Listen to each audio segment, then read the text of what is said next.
pieces. I block, I break, I pull down, I throw down every works of the devil. I cover you. Right, Makatonda Yataya. No weapon fashioned against us shall prosper. Lord, I thank you for the power of resurrection that is at work in my life and situation for a sustained breakthrough. In the name of Jesus, I ask for a deployment of the power of the Holy Spirit into your finances for notable and sustainable breakthrough. In the name of Jesus, I breathe on you the Spirit of God upon your life, upon your finances, upon your business. May the power of God come afresh upon you. I curse, I block, I thwart, I sabotage, I pull down, I throw down every force of darkness contending with you. Let that power bow in the name of Jesus. For this is the day the Lord has made. May you rejoice and be glad in it. I was glad when they said unto me, let us go into the house of the Lord. In his presence there is fullness of joy. At his right hand there are pleasures forevermore. By strength shall no man prevail. With God on your side, you are powerful than the powerful, stronger than the strongest. In the name of Jesus, when God is on your side, power is on your side, favor is on your side, glory is on your side. The glory of this latter house shall be greater than of the former. I pray for you. May the finger of God come afresh upon you. May you be lifted. May you be elevated. May God grant you favor in every sphere of your life. In the name of Jesus, may God elevate you. May your going out be blessed. May your coming in be blessed. Wherever the sole of your feet shall tread upon, may you possess the place. I pray that any witchcraft coven plotting and scheming, planning and plotting against your destiny, let every force of darkness backfire by fire, backfire by fire. Break every conspiracy. Break in the name of Jesus. Break is your word, not like hammer breaking rocks into pieces. I block, I break, I pull down, I throw down every works of the devil. I cover you in the blood. May the finger of God come afresh upon you. May God order your steps into all righteousness. May you be elevated. May you be favored. May God bless you with marriage, bless you with finances, bless you with wealth and riches. Rabadu Satokataya. Makatonda Yataya. Rabadu Sata. Let victory be your portion. Upon Mount Zion, there shall be deliverance. And the house of Lawrence success, and the house of Holy of Holies, and the house of God shall be victorious. You are covered in the blood. You are favored. May you be lifted. May you rise and never come down. May God arise and let your enemies be scattered. You are covered in the blood. May you be elevated. May God cover you in the blood. By the efficacy of the blood, let every mountain crumble. Let every valley be filled. Let every crooked ways be made straight. I cover you in the blood. May God keep you safe. I pray for the church of God. I pray for the world. I pray for businesses. I pray for your career. I pray for your children. I pray for your child. I pray for your husband, your wife, your fiance, your fiancé, your boyfriend, your girlfriend, your helpers. I pray and prophesy. May your destiny helpers locate you right now.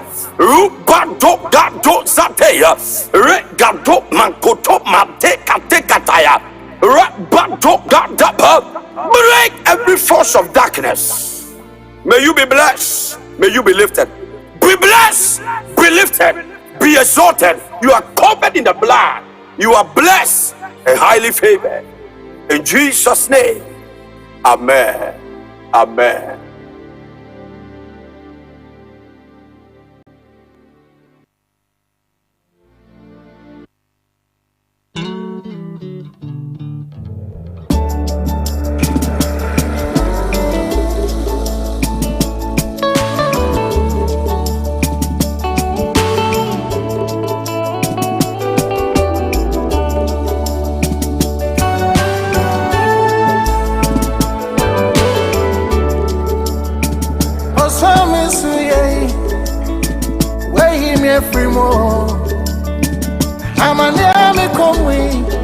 Ya me way me free mo. Yes, so feed your mommy. You try my mommy. You can't tell me to me so sad. Amy, yeah, dawa brabo mo. So what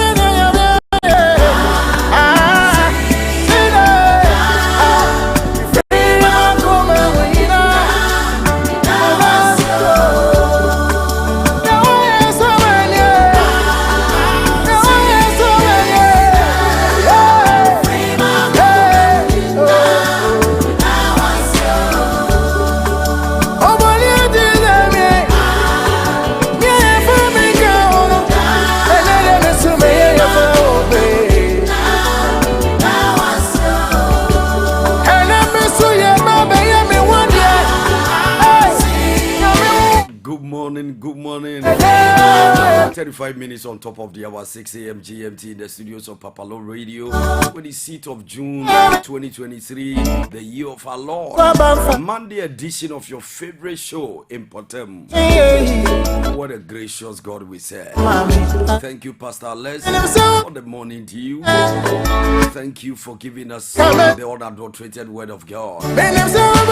It is well with our souls. No matter the matter, God will matter in your matter. Because when God matters in your matter, the devil will not be a matter. Because the matter is anything that has weight and can occupy space. Stick and stay right here. Let's be in agreement with the songwriter. I see. Asida, Asida, Asida. You are on the first day, Muradi. You are on the Yenikesi. You are on the catcher, is a Radi. If I have 10,000 tax, I'll give God some crazy praise. Mazuba Duzataya. What a God we serve. Interesting time. How was your weekend? I believe your weekend was good. It was vast. From strength to strength, glory to glory.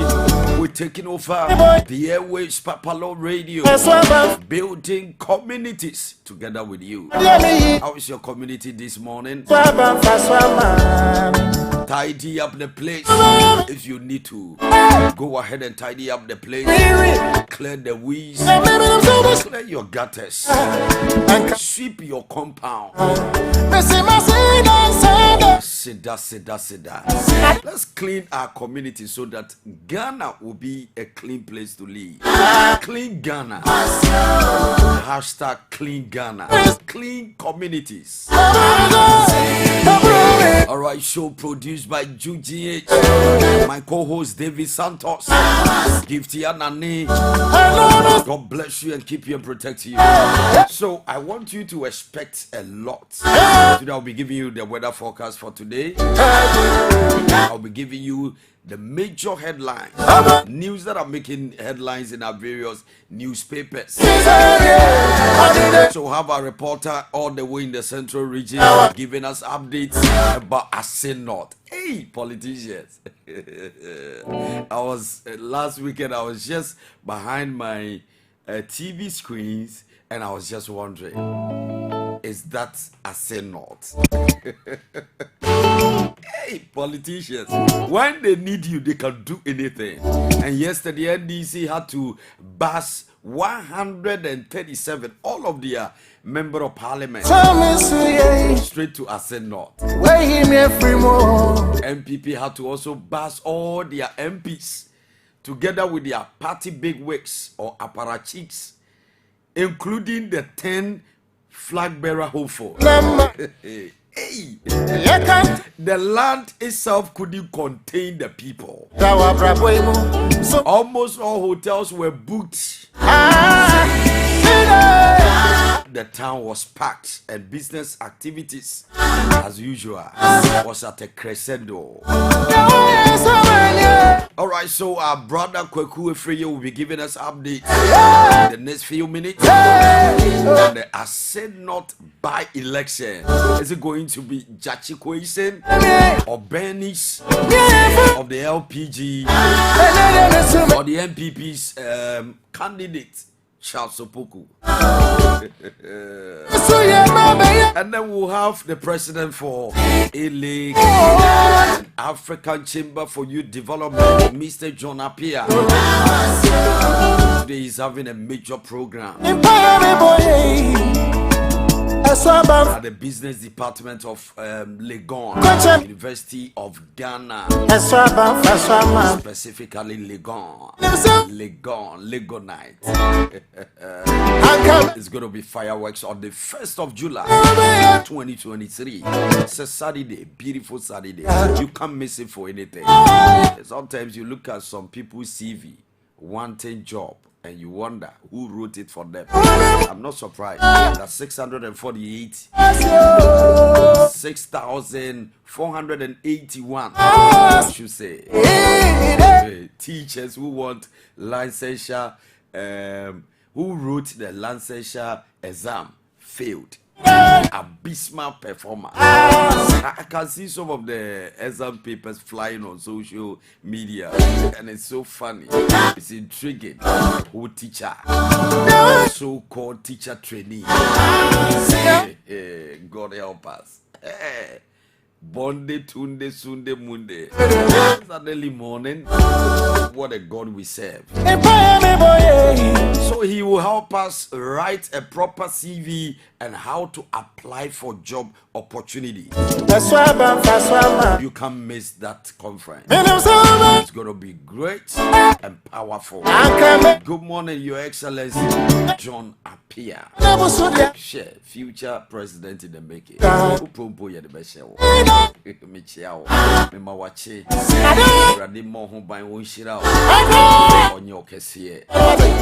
At least we president. I mean, a board so transfer the papa. Yeah, me depa you sitting allowance no. Per DMs no. Per DMs. Me so me Jimmy dear kakra when day. Ako gravity baby neja. This me di kakra. Nipa so dey. Oh, interesting time. And then we'll have the health segment with Dr. Bradford Apple Leslie, Standards Clinic in Confordia. And then we'll have sports. Oh my goodness. What's happening in the world of sports? We'll have Eric Menz here to give us updates. As Samoja hangs his boot, he's still making headlines. Great legend of our time. 21 gun salute. And then we'll have the politicians do their own thing in politics. It's going to be fireworks. We'll have Honorable Ashama and Honorable Kofi Amposa to them bury the two. It's going to be fireworks. All right, so we have a lot more for you. Hit the share button, share the message on your page or your timeline. Send the link to your friends. Welcome on board your favorite morning show, Mpɔtam Morning Show with PAPALAW Perfect on PAPALAW Radio. We streaming live on www.mordenghana.com, onlineradiobox.com. 41 minutes on top of the hour, 6 a.m. GMT. David Santos, Attorney General. Machi. Jana. Ene macha. Boko de. Nyame adu mi bia boko pa. The radius so banso ekwan so boko. Ekwan so de boko pa. The radius. The radius. Na won so e. Me ho adin. Survival. Chapa ene de ho atwa papa. Utade ni de top ni de mi fili. O see. Anka mani beji rough. Aha. Me hu color bi e wo colors bi ese obi color. Okay. Me boss wana. As a Npp color bohonum. We dey coincidence. Npp. Enya grow. Hey. Say no to. Chama. Me share. We follow everything from the beginning to the end. Both the two fronts, the MPP. It's not easy. It wasn't easy at all. Serious. Of my baby. Yeah, yes, ya tremu de we de ya be. Also. Yeah, sure. And the Mpɔtam Morning Show. Mpɔtam Morning Show. Clay. Assembly, please. Clay. Attention, please. clean. Akabako, clean. One day, ubeti. Onsom ya di pa na ye. The power fear so ye.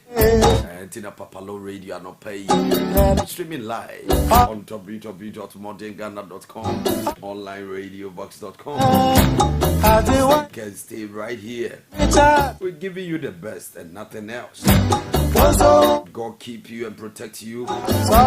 Wonsom ye di pa na ye. Any baby I call Ghana ye minum ye no dear. Now and then me quick update. On not by election. Unim so ochina pepe. Less than 48 hours. Ochina dia me I don't think so I'll be here. Mikramintra ha. Reporter ye be GFI not. Hey.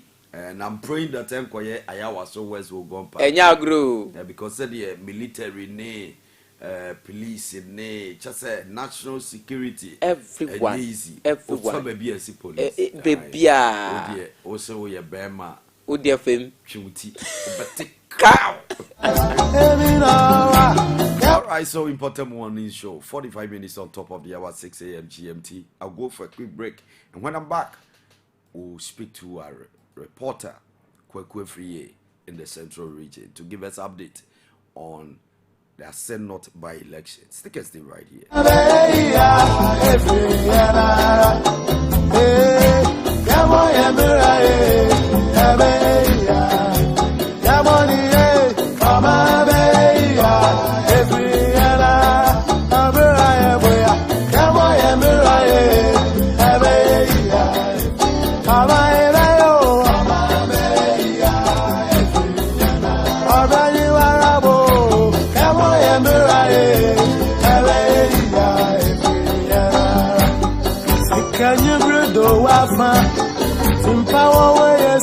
Dimpa yesi yahunya. Stick and stay right here. Mpɔtam morning show with PAPALAW Perfect.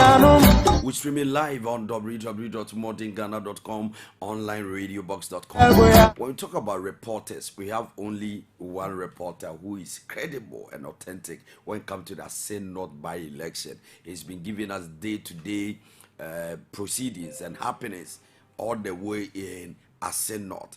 And I have on the line to speak to the issue Kwekwe Friye, all the way in the central region. Minia, good morning.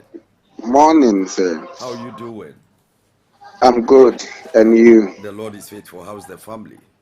Everybody is doing well. I'm sure you had a great weekend. Oh, yes. Yes, by His grace. We thank God. We thank God. Your location now. Where is your location now?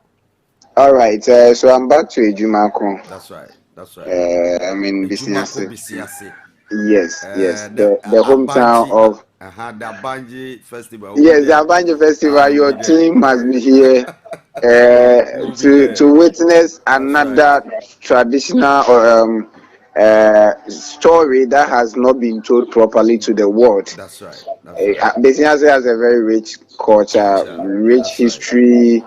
The festival is also a very, very unique among the fancy settlers. That's right. And so I'll be expecting you guys to be here during the Abanja Festival. How's the weather condition there? Yes, it's cloudy this morning. Cloudy this morning. Looking at the weather, we expect the rain. In fact, from the last time we spoke, that was Thursday or Friday. I don't know if I'm right. The weather. We've had a series of rain. That's right. Since my birthday, yes, that's Wednesday. It's been raining throughout. The rain is connected to your birthday. Yes. You know, for almost 1 week to 2 weeks, it had more rain in our area. That's amazing. And most of the farmers were complaining. Yes, they were complaining about the lack of rain and the fact that some people have their farm produce getting spoiled and so. So on Wednesday, as a result of the birth of Kwekwe Friye, the rain came, and since then we've been having a lot of rain. Even yesterday it rained. Saturday actually I was in Accra for a program.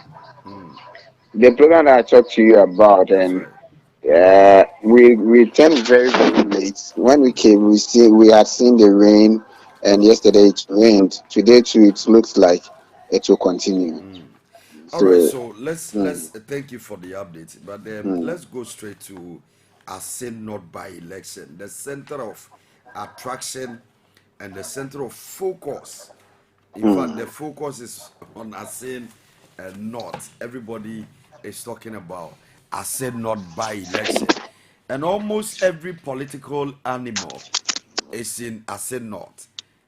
Yesterday, I watched and followed proceedings. Whilst you were also giving me update as well, I realized the land was too small to contain the people who invaded Asin North. It's like some political invasion by both parties. What's the latest on the Asin North by election? yes, yesterday being the 25th day of June was the last day per the electoral rules in this country. You hold your last campaign at least 48 hours to the general to the election, and so both the MPP and NDC.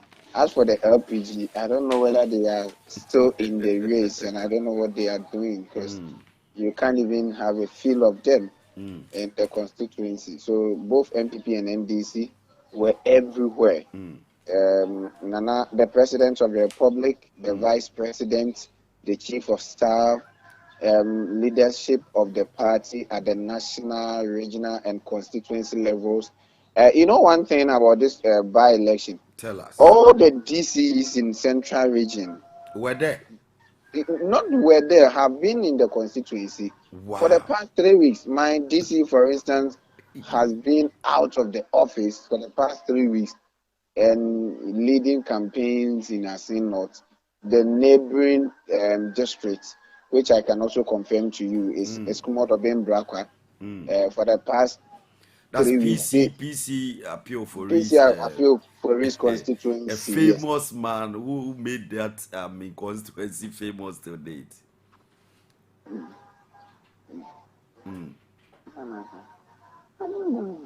Okay, so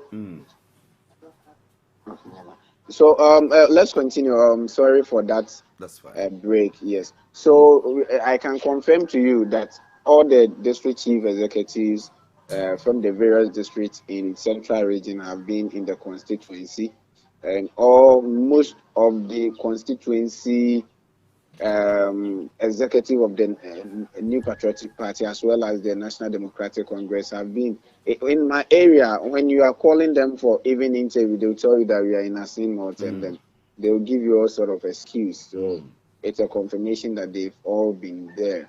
And so yesterday being the peak of the campaign, earlier on Friday, the Vice President commissioned the 31-kilometer road that has been constructed from Asin Fosu to Asin Praso. Is it 91 or 31? 31. Okay. Mm. Yes. Yeah. And then he also commissioned the AstroTurf in the area that has been constructed for the people of Asin Breku, the district capital for the Asin North district. And then other projects that are ongoing, he took the time to inspect that. So the president came, they started with a visitation of churches yesterday before they had their grand rally. They call it Charles Opoku Victory Rally. That was how it was called. And the numbers, I must say, was very, very amazing for the NPP. So we had a couple of speakers, most of the executives coming out with what they have to say. And I must also say that the presidential aspirant of the New Patriotic Party, I saw Alan Tremantin, I saw Adenimo, Boakwe Ejako, if I'm right, Boache Ejako. That's right. Yes, Kennedy has been labeled as Asinra. That's right. So, yes, so Kennedy himself was there. The vice president, who is also in contention for the flag bearership, was also there. So almost all the 10 flag bearer hopefuls were there. Yes, because earlier the week, AKUFO-ADDO was there to also campaign for Charles Opoku, the candidate of the New Patriotic Party, ahead of this by-election. So you could, the chief of staff was there, the majority leader, first deputy speaker, everybody in the government machinery was there, and almost all the parliamentarians from minority and majority were there, because for the NDC side you have the other 136 MPs coming to support the man Jachi Kwesi. They were there. The former president, his former chief of staff, his team, the aide, everybody that matters in the political circles is in Asin North now, or was in Asin North yesterday. And then it came to the various messages that they gave. Abena Drowa Mensah was the member of parliament who was dethroned by Jachi Kwesi in 2020. And she was very simple and brief about her message. She said during her time, she brought a district capital, she started some projects, and unfortunately when she lost in 2020, the project has stalled, and they are calling for her to return. But because of one or two reasons, she has given all the authority and support to Charles Opoku. Yes, and a blessing to Charles Opoku to come and lead and bring the development back. And she mentioned, she was very, the rally was held in Breku, and she said, and so the Modia Bremo. That's right. Trying to draw the attention to the fact that there was some kind of chieftaincy and traditional authority disputes that went power play. to her disadvantage. Them to have a candidate from Breku, the capital. Yes, so she reminded them of that, and then Kennedy came to debunk some.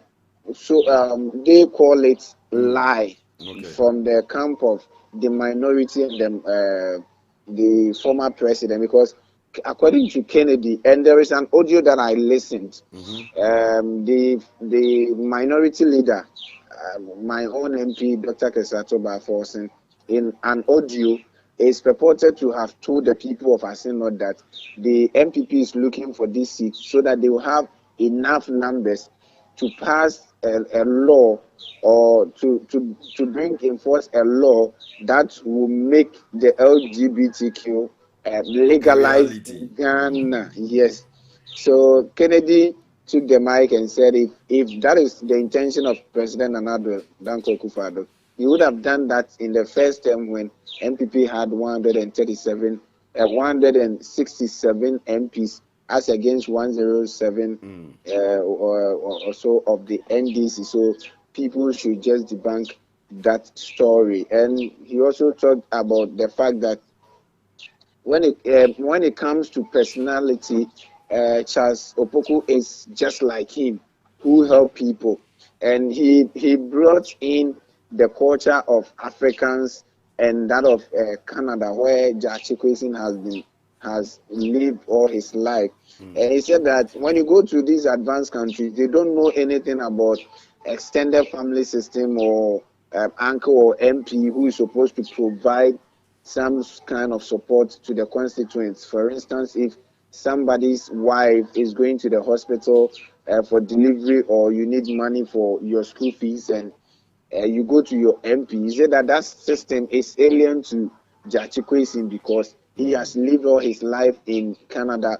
where such practices are not seen over there. And so if you are looking for somebody who can behave exactly like Kennedy Ejapon, then Jachi Kwesi, Charles Opoku should be that person. Can relate with their situation. Yes, because he has lived, stayed there, attended Asampanaye Secondary School, and Asampanaye is just a stone throw from Asim Breku.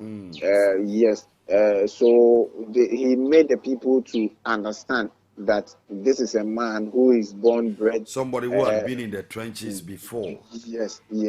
So and in the president, some of the speeches from the people were a repetition, and the president was very, very emphatic. And I picked two things from the president's speech.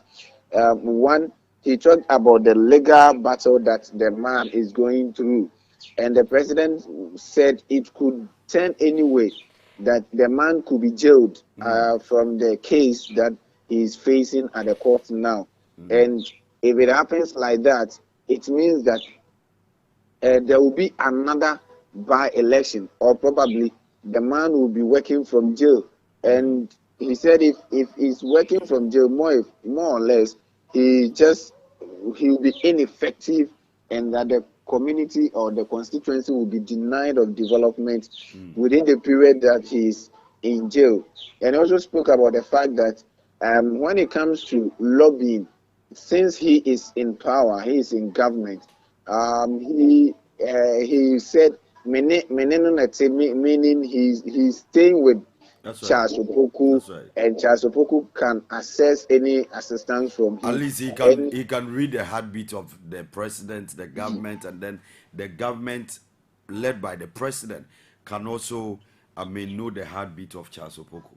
Yes, exactly. So he said by this it's prudent they give the nod to Charles Opoku. Now, when you go to the NDC side, they were not also sleeping. They were seriously on campaign, and they did not hold a mammoth rally like the MPP did. They did the campaign bit by bit. They still continue with community engagement. So where was the former president? I'm curious.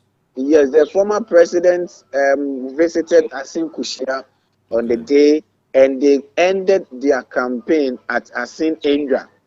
That is where they ended their campaign around 7 to 8 deep in the evening. That they ended their campaign. So he had stopovers at the various communities to speak to them, and his message was simple. He tried to simplify the legal issue to the people, and sometimes some of these speeches, like me and when we hear some of this, the lines. Yes, you can see the politics in it. That's right. More than yes. So the former president started. He narrated the genesis of this legal issue, and he attributed it to the fact that after the 2020 election, MPP and NDC had a tie in the number of MPs, and the MPP wasn't certain as to whether the independent candidate was going to vote for the speaker that they would nominate. And so they needed a way to reduce the numbers of the NDC. And politicians who always sound political. Yes. And so that's the story that the former president narrated. And he said after going through each of the MPs' profile, they realized that two of their MPs, the MP for the Jachikwesin, and then MP for forgetting this question, John Moro, thank you very much. The MP for John Moro were the two people that they felt that they could touch, so that they wouldn't be able to get the numbers to vote for the member of the Speaker of Parliament, which the NDC would nominate. And so after taking this case to the High Court, the Cape Coast High Court, the judge didn't even get time to look into the case, and just straight away said Jachikwesin is not eligible to vote. And it brought a whole lot of issues and tussles, and they filed for stay of execution, and so that permitted Jachikwesin to perform his duty as MP till the time that he was asked not to do so. So he narrated the story according to how he understood it and want the people to also get it. And also touched on a few national issues. And he said that this election is different from all other elections in the sense that the MPP has performed abysmally, and God wants a way to punish them. And so he has given the mandate to the people of Asin North to register their displeasure of this government, and to show them that they are not happy with what the government is doing in terms of so the how former the president nation. is saying all this at the backdrop of all the developmental projects initiated by the MPP.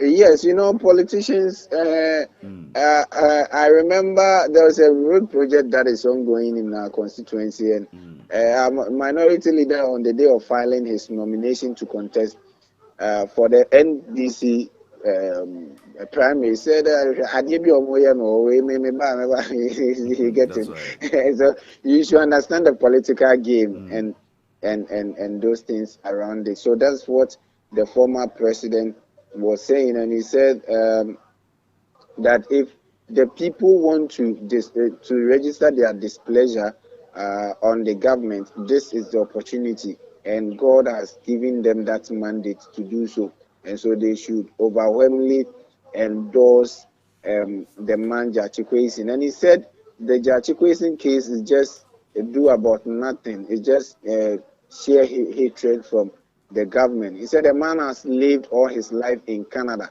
and even asked the people how many of them would want to travel to Canada if the opportunity is given to them. And That almost was the the former crowd, president's message. yes, yes, and the crowd responded unanimously that we would. When the other party is saying yes, you need somebody who had been in the trenches who can relate Yes, with your situation, and yes, so vote for the one who understands your case or knows your yes. heartbeat. The former president was rather saying he was confirming or alluding to the fact that he has stayed outside the Yes, country for a and long time, and how many want to go to Canada?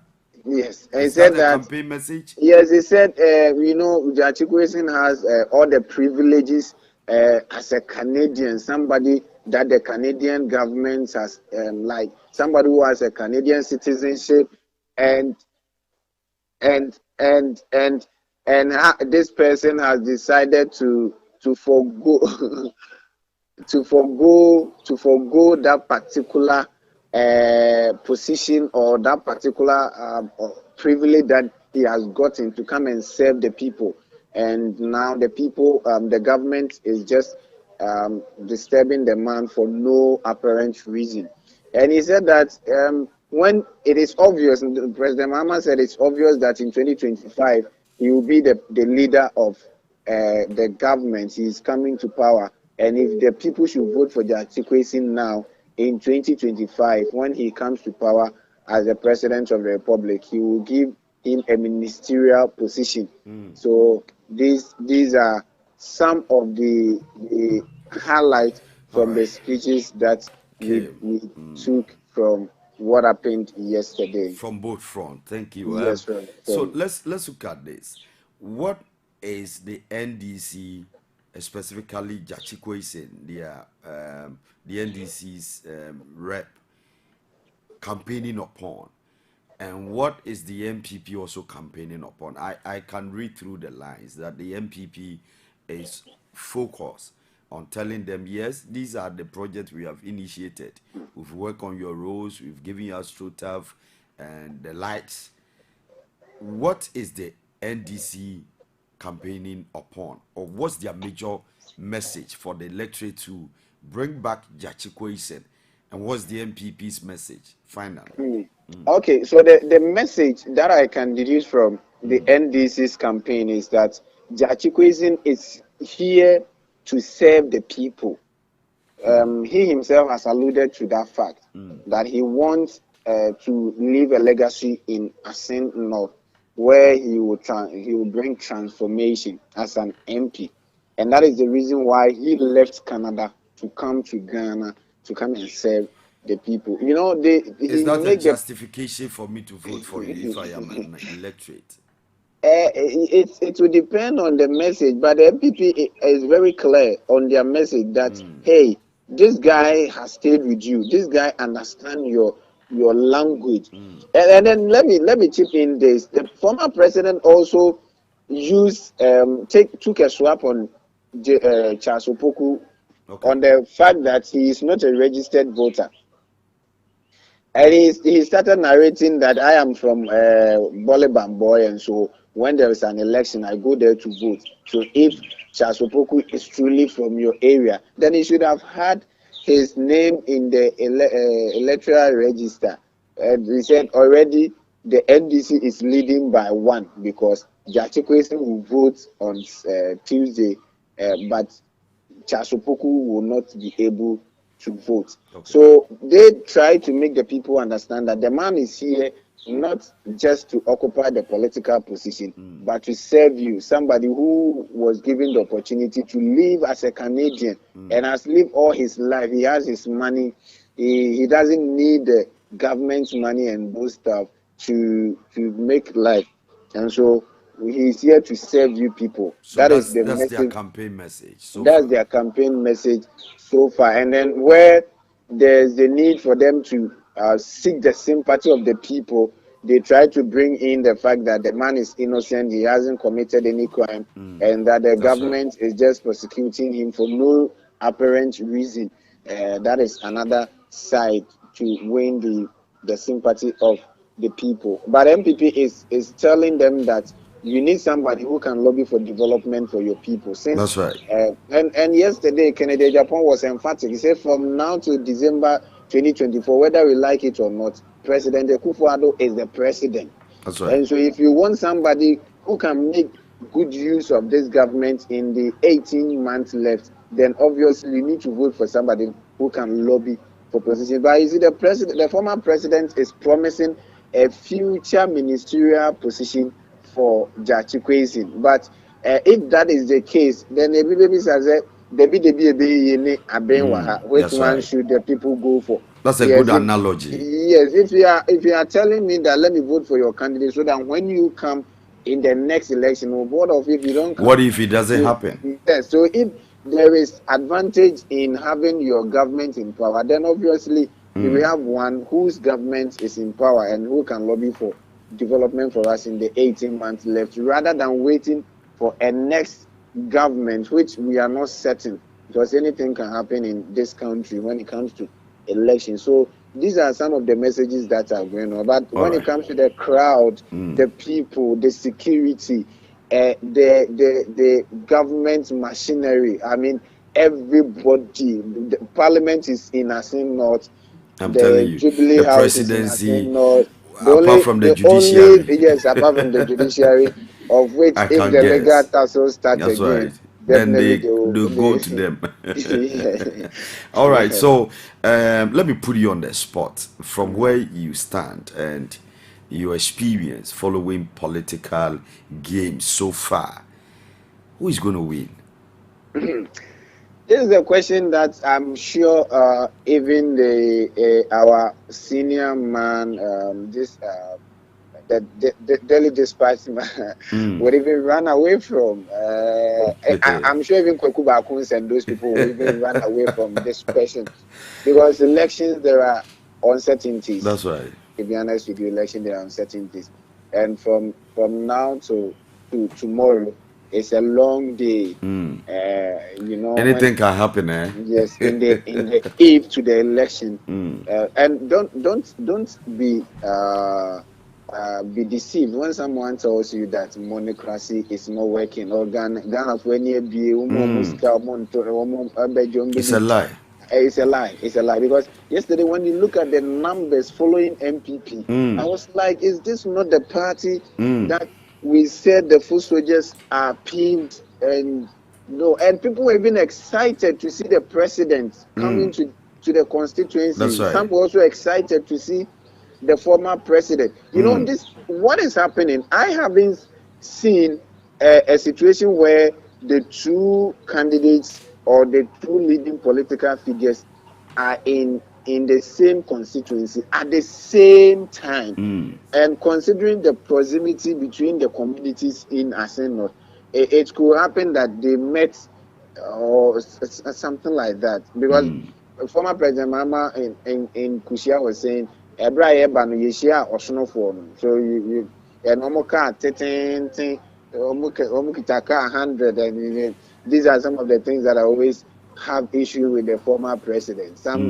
Sometimes certain issues you should leave it to the young guys, so to speak, to come out with it. But you understand, presidency, you know, convoy president going to an area with a vice president, with a chief of staff, with about 130 something MPs, with about 10 presidential candidates, and you expect them, all of them, to take a bus or what? You don't. Some of these things, they are not issue, because even you in opposition, your convoy is more than 15 cars. And the other time we're discussing, and they are confirmed that Charlie, it's more easy. Sometimes we do this for the political gain. You get it. So it's a tough decision. That's cheap politics. I mean. Oh, sure.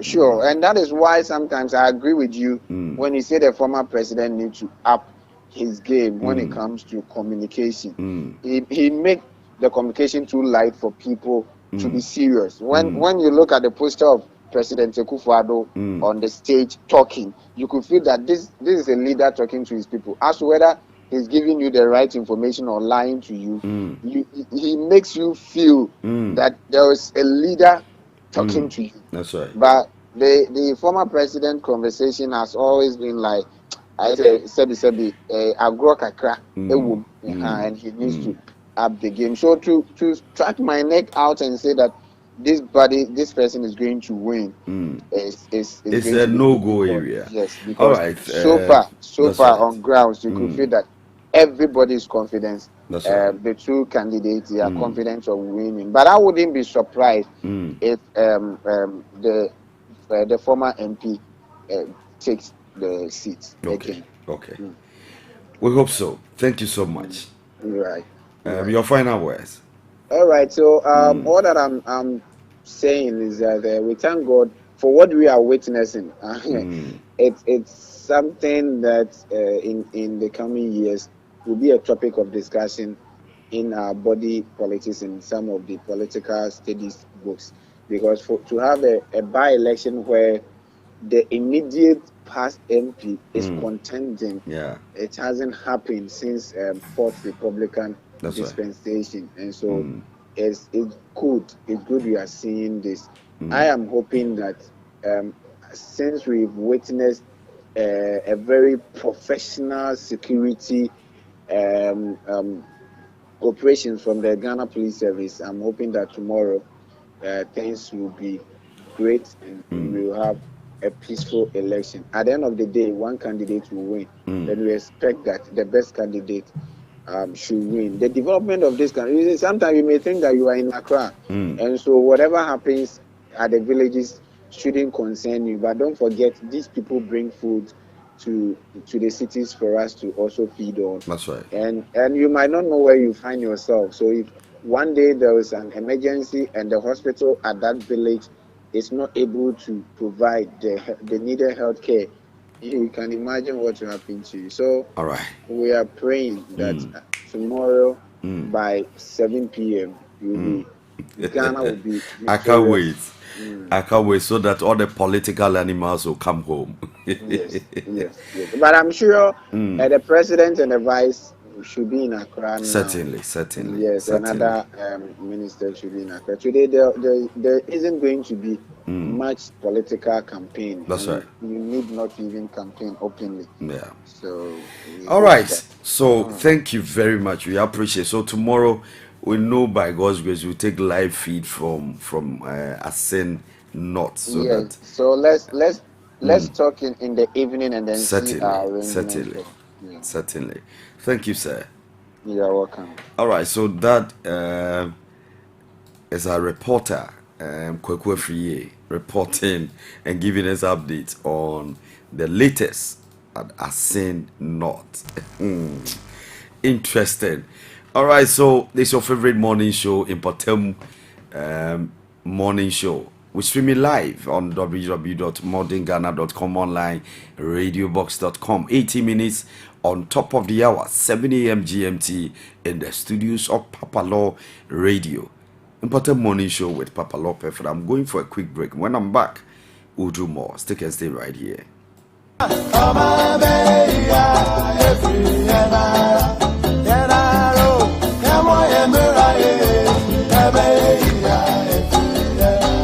Say,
Yamoya bra ye, sebe ye femino me no Mpɔtam to say, how clean is your community? PAPALAW Radio, we're building communities together with you. What's happening in your community? How was your weekend? It's your favorite morning show, Mpɔtam Morning Show with PAPALAW Perfect on PAPALAW Radio. We're streaming live on www.modernghana.com, online radiobox.com. 20 minutes on top of the hour, 7 a.m. GMT. Let me acknowledge our sponsors. When you want food, healthy food, not any food, I mean, if you want to eat and eat well, a healthy food, then go to Homie's Restaurant and Pub. Homie's Restaurant and Pub has every kind of food, and every kind of drink. They have assorted drinks. So this is their menu: fufu with all kinds of soup, banku and okro, and tilapia, ampesi with kontomire, garden egg stew, ebunebunu, bush meat, jollof rice and fried rice, wache, and assorted drinks. They also serve you delicious breakfast. This morning I went for my breakfast. Go there for your breakfast. In fact, they are open to serve you as early as 6 a.m. to 11 p.m. 6 a.m. to 11 p.m. This is record breaking. Contact them on 0244 88 7349, 0244 88 7349, 0269 314725, 0269 314725. Homie's Restaurant and Pub is located at Tema Community 9, directly opposite the driving school, where the washing bay is also located. Contact them now. They have delivery service available. Se eba nkoko yen ene nkoko ton dia. Kwadu Farms ejina ebrane papa omo ton broilers, omo layers. White and omo ton 14 Ghana cedis. Brown omo ton 13 cedis 50 pesos. Omo cockerels, white cocks and omo ton 2 Ghana cedis. Brown cocks and omo ton 5 cedi 50 pesos. Plymouth and the amena friend check no omo ton 5 Ghana cedis. Sasso birds omo ton almost 9 cedi 50 pesos. Kwadu Farms o hwe omachi kwan a omo Tantra Hills. Ebena de biom bi omo pont was omo ne omanfo ebedidwa. Omo kokone so omo fafi Ivory Coast. Omo ye nationwide delivery. Kwadu Farms was 0245 99 quadruple 0, 0245 990000. And now say ubetuma sam from Mahomatofo way so 0243 50 2811, 0243 50 2811. Kwadu Farms, don't be a seasonal farmer. Almost say men train emebribi nru ansana waton koko anase wayen koko. Kwadu Farms, they are the best when it comes to chicken. When it comes to shoes, bags and belt, the only place to go is Nana One Shoes. They are into sales of all kinds of shoes for kids and adults. Contact Nana One Shoes on 0256 8361 12, 0256 8361 12. Nana One Shoes is located at Community 11, directly opposite Community 11 School Complex. When it comes to photography, the only place to go is Shabak Photography. Shabak Photography is into all kinds of photography. Passport size photograph, photo shoot for all events, weddings, engagement, birthday parties, and naming ceremonies. Contact Shabak Photography on 0244 67 1593, 0244 671593. Shabak Photography is located at Community 11, adjacent the Presbyterian University Tema campus. Now when it comes to balloon decor, the only place to go is Lotte Law Balloon Decor. Lotte Law Balloon Decor. They are into all kinds of decorations, balloon decorations, and they are into wrapping of your gifts for your weddings, your engagement, your birthday parties, and your naming ceremonies. Contact Lotte Law Balloon Decor on 0542 371320, 0542371320. Lotte Law will give you the best and nothing else. Stick and stay right here. It's Mpɔtam morning show, 25 minutes on top of the hour, 7 a.m. GMT. David Santos, Attorney General. David Santos. Africa is not moving forward because we still have people who smell their armpit to decide whether they bath or not. Kadu Zataya. AB Fuseni Jr. Africa is not moving forward. Yes, because we still have people who smell their armpit to decide whether they bath or not. Yes. Which is a primitive mentality. Thank you. Wow.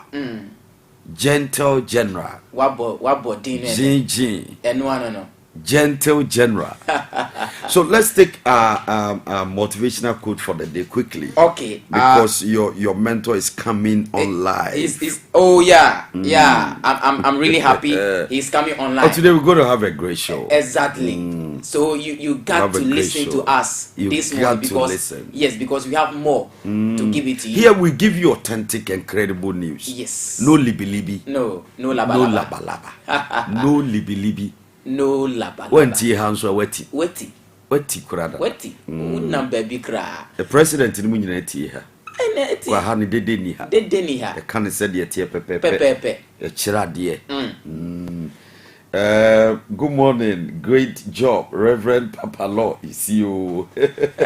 Minu akokraba nyako of Ebushia FM and then Kasapa. Great gentleman. Oh, then we salute you. I salute you, sir. We salute you. Yeah. To have these people come and listen and go, serious. It's a blessing. Exactly. I salute, sir. They are the pioneers of the airwaves. Thank you. All right, so let's take a motivational quote for the day. Okay, Attorney. Yes, sir. Today's motivational quote will let you know that when you are doing something or even when you are hurt, there are two ways to handle it. So today's motivational message goes like this.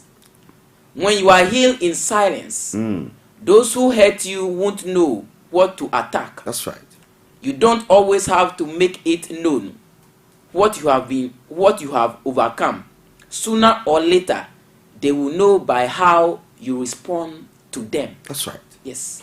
This is deep. Very deep and powerful. Exactly. It has two handles. To this particular quote. Yes. The first one is, as a human being, not as a spirit. Yeah. The possibility that people will offend you or hurt you is automatic. Especially the people you don't suspect that they and will expect. I'm using two words. Okay. And I'm very careful about the choice of words I'm using. Okay. People you don't suspect. I suspect you took my phone. Yeah. People you don't expect are people you trust. So you don't expect them to hurt you.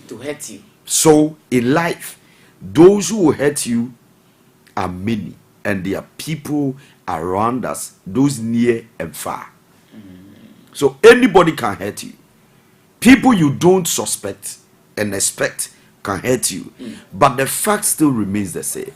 When they hurt you, stop telling them how you were able to overcome their hurt and the pain they caused you. You don't have to let them know. You are giving them arsenals to fire you again. You are giving them, you are exposing your secret. Deep. You hurt me, leave me alone. Yes, you push the old lady to fall.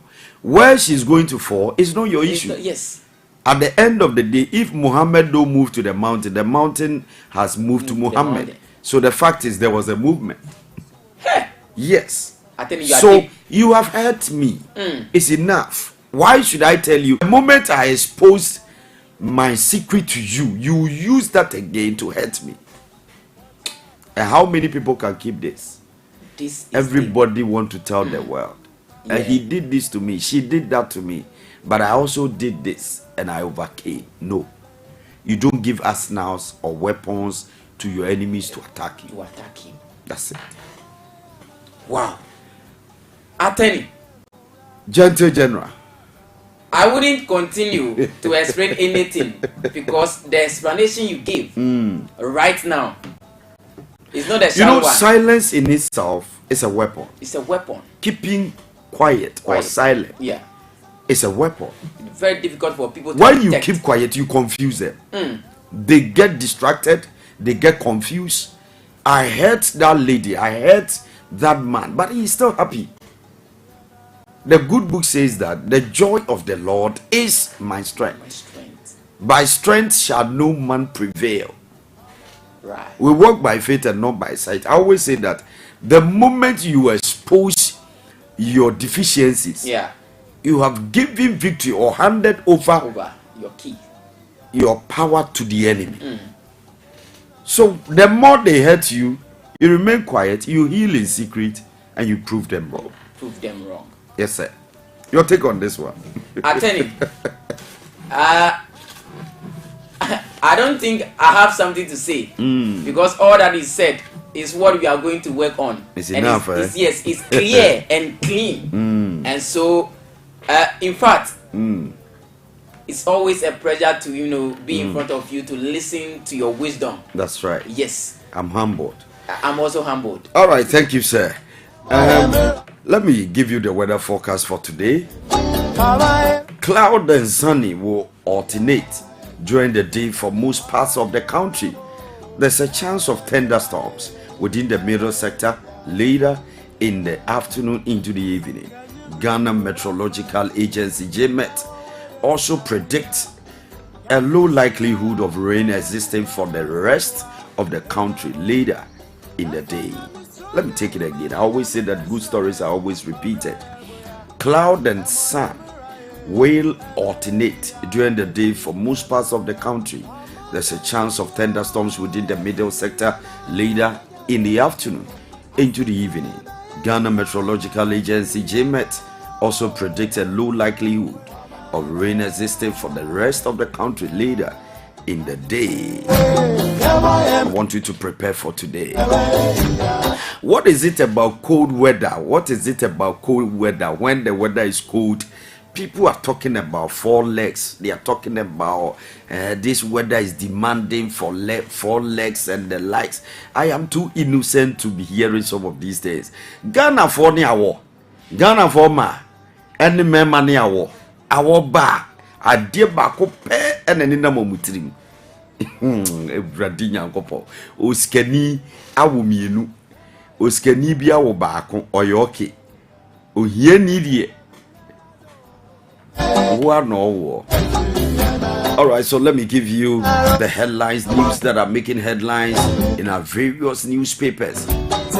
See the top 10 or the 10 Npp Flagbearer hopefuls who filed their nominations before the deadline. So their pictures are displayed on almost every newspaper. The 10 Npp Flagbearer hopefuls who filed their nominations before the deadline. Remember, the deadline was on the 24th, last Friday, by the close of the day. And 10 so far has filed their nomination. One complaint of favoritism. He claims that he was unjustifiably disqualified. He claims that the reason for his disqualification is unjustifiable. Alright, NADMO officer, one other person swept away by flood in Ashanti region. So far, the death toll is around 7. 7 people lost their lives last weekend in Kumasi, and 3 people, students, they went swimming and 3 got drowned. 5 ministers to appear before Parliament to answer questions this week. The constitution must be made to capture the need for affirmative action. Former Speaker of Parliament Mike Okwe. Bank of Ghana orders use of armored bullion vans for cash movement immediately.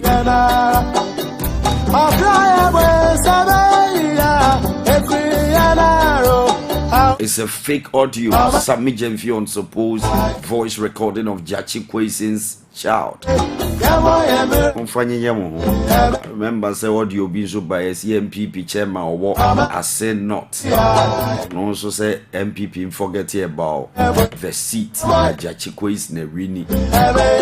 You do me, I do me, yes sir. No contract signed with Tosh, Tema Oil Refineries potential partners. Spokesperson for Energy Ministry. We are watching this closely. We are watching event unfold keenly, and we are monitoring every event. Speaker Bagbane orders business committee to table anti-LGBTQ bill for debate next week. When I hear this, I get excited. Speaker me that's what it. Also be making sure say it's passed. Sana Ghana for majority. Go and form your party. Baumia A to MPP aspirant. But I want to a Yampiana Monse party. No. I said not by election. AKUFO-ADDO denies influencing prosecution of James Jachi Kwesen. Some residents of Obuasi take advantage of Anglo-Good Ashanti's alternative employable skills. Government target 1 million metric tons of soya beans by 2027. Former NCCE boss Josephine Nkrumah conferred with honorary doctorate by University of Liberia. Torrensco deal will ensure reliable supply of crude oil. Management declares politics of monocracy will jeopardize Ghana's democracy. Professor Okoye warns. Mike Okoye warns of IMF return if Ghana fails to address import dependency. Ablekuma bullion van tragedy exposes need for motorbike regulation. Festus Abuaje, I said it. I said those areas, those sensitive areas, ministries, motorbikes must be banned. I support it with 1,289 million bags of cement. All right. New project in Asen not enough to secure victory for MPP, the NDC declares. All bullion vans will be armored from July 1st. Association of Bullion Operators. We are told that 60%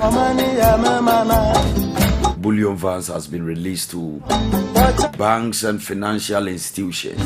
The Apostolic Church, Ghana, induct new leaders into office. As seen not by election, we are not abusing incumbency. MPP bullion van attack, early release of CCTV footage wrong. Security analyst. US commends AKUFO-ADDO on commitment to economic reforms.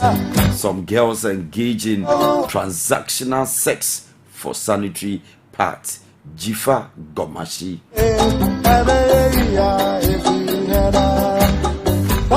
Next, NDC government will fine-tune teacher licensure exams APAC.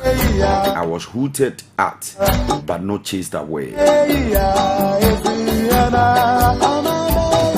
And Chima in Wabiaja South MP insists. What yes, I no man for Mesha said, I am one yama said, but it's crowd. I feel Ujani. Yes, you feel Ujani, you borrow legs, you are running. What be you say, when you police for now, police prevent attack on a Chima in Wabiaja South MP by angry constituents. Almost say Copeju may be brew. Almost say Momejumanye. And Yabatu on the keke. Yes, who Jane Jayatron, Modiatro. Yes, who Jane Bullion van attack ahead of my husband's death on TV, wife of slain police officer. In fact, this thing I always want to talk about it. Now we do respect the dead. How can you, a stranger, announce the death of somebody who belongs to a family? Now that has been the norm. Those days when somebody even passes on at the hospital, it is not anyone who is allowed to come and break the news to the family. It takes a penny or a spokesperson or a good communicator, somebody who is revered, respected amongst the family members, to come and break the news. Today, anybody can break news, all in the name of blogging and making money. You want to make money because of people's demise or death. Wait for your time. School feeding caterers call off strike. Bawumia commissions 331.2 kilometer Asen Fosu Asen Praso Road.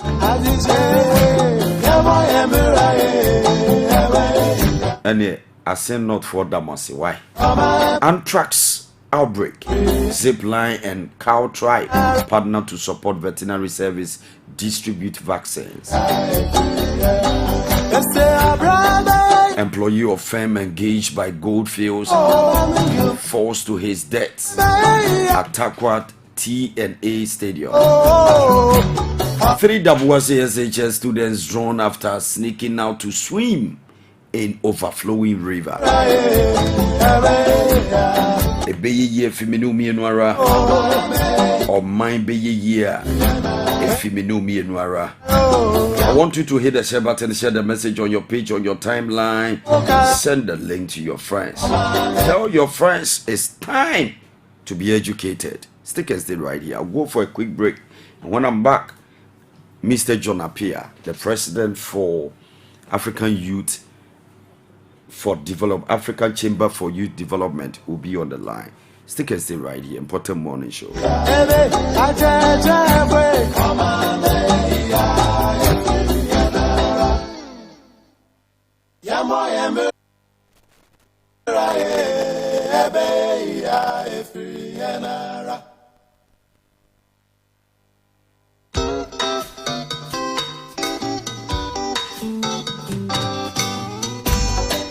Asampaetia Obayansa foso obunuye wankana asam Zema futu sam kakre wa supeme.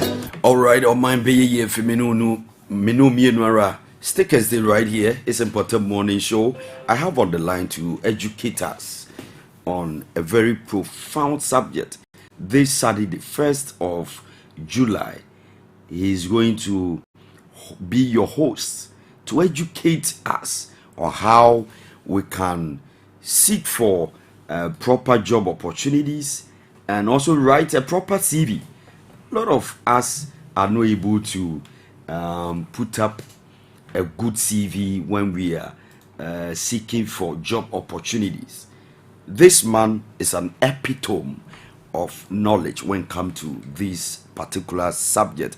You have to be at Legon campus, University of Ghana, Legon campus, specifically the business department. We are hosting you. Good morning, sir. Good morning, sir. How are you doing? By God's grace, I'm fine. My Excellency. Yes, sir. How's the family? We are doing well by His grace. We bless God. We bless God. So let's go straight. What's happening on the 1st of July? All right. So on the 1st of July, God willing, at 8 o'clock, we will convert at the BAM Library Conference Room of the University of Ghana, Legon, where we have a number of seasoned HR practitioners, entrepreneurs, and business owners meeting with prospective job seekers. The whole conversation is around the fact that most of the time people in the industry are complaining that the quality of people who apply for jobs or who try to seek for jobs in our organizations, even when we're giving or we give them the opportunity and they come in, they are not able to perform to expectations. So a lot of employers and prospective employers are finding it difficult finding the right crop of people to fill the vacancies that are available in the organizations. So what we're doing on the 1st of July is that we're bringing these two parties together, people from the industry and people who are looking for jobs, so that we can look at what it is that the people that are employing people are looking out for in terms of who they want to work with, what are the qualities, what are the main matters that are of concern to them, what are the skills and competencies that they look at, what are the core, training fit that they want in those different organizations, and then all that. And it will be a very good opportunity for job seekers to learn, for example, how to put together their CVs, how to go for interviews, job interviews, how to answer questions that I ask them, and then even how to search for jobs, because most of the time the complaint is that there are no jobs. But I tell you, there are lots of jobs available. So Saturday, God willing, 1st July 2023 at the Palm Library Conference Room, the University of Ghana, Legon. We'll have a great time of interaction, trying to ensure that as many job seekers as possible that will participate in the event will get opportunity to directly engage with their prospective employers who have the power, as it were, to help them get jobs. So would it be the Q&A section, that is the question and answering section? So we have 3 different formats for the operation on Saturday. That's right. The first leg is to give the opportunity for the job seekers to talk about their frustrations, the difficult, the challenges they are faced when they go for job interviews or when they apply for jobs. And then the second half is for experts to come and teach them how to put together a CV.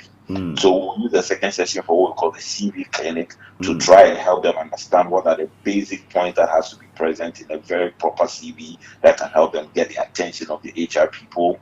And then the third session will be what I call the interview sessions, where we'll first of all talk to them about what they expected to do when they get a job interview.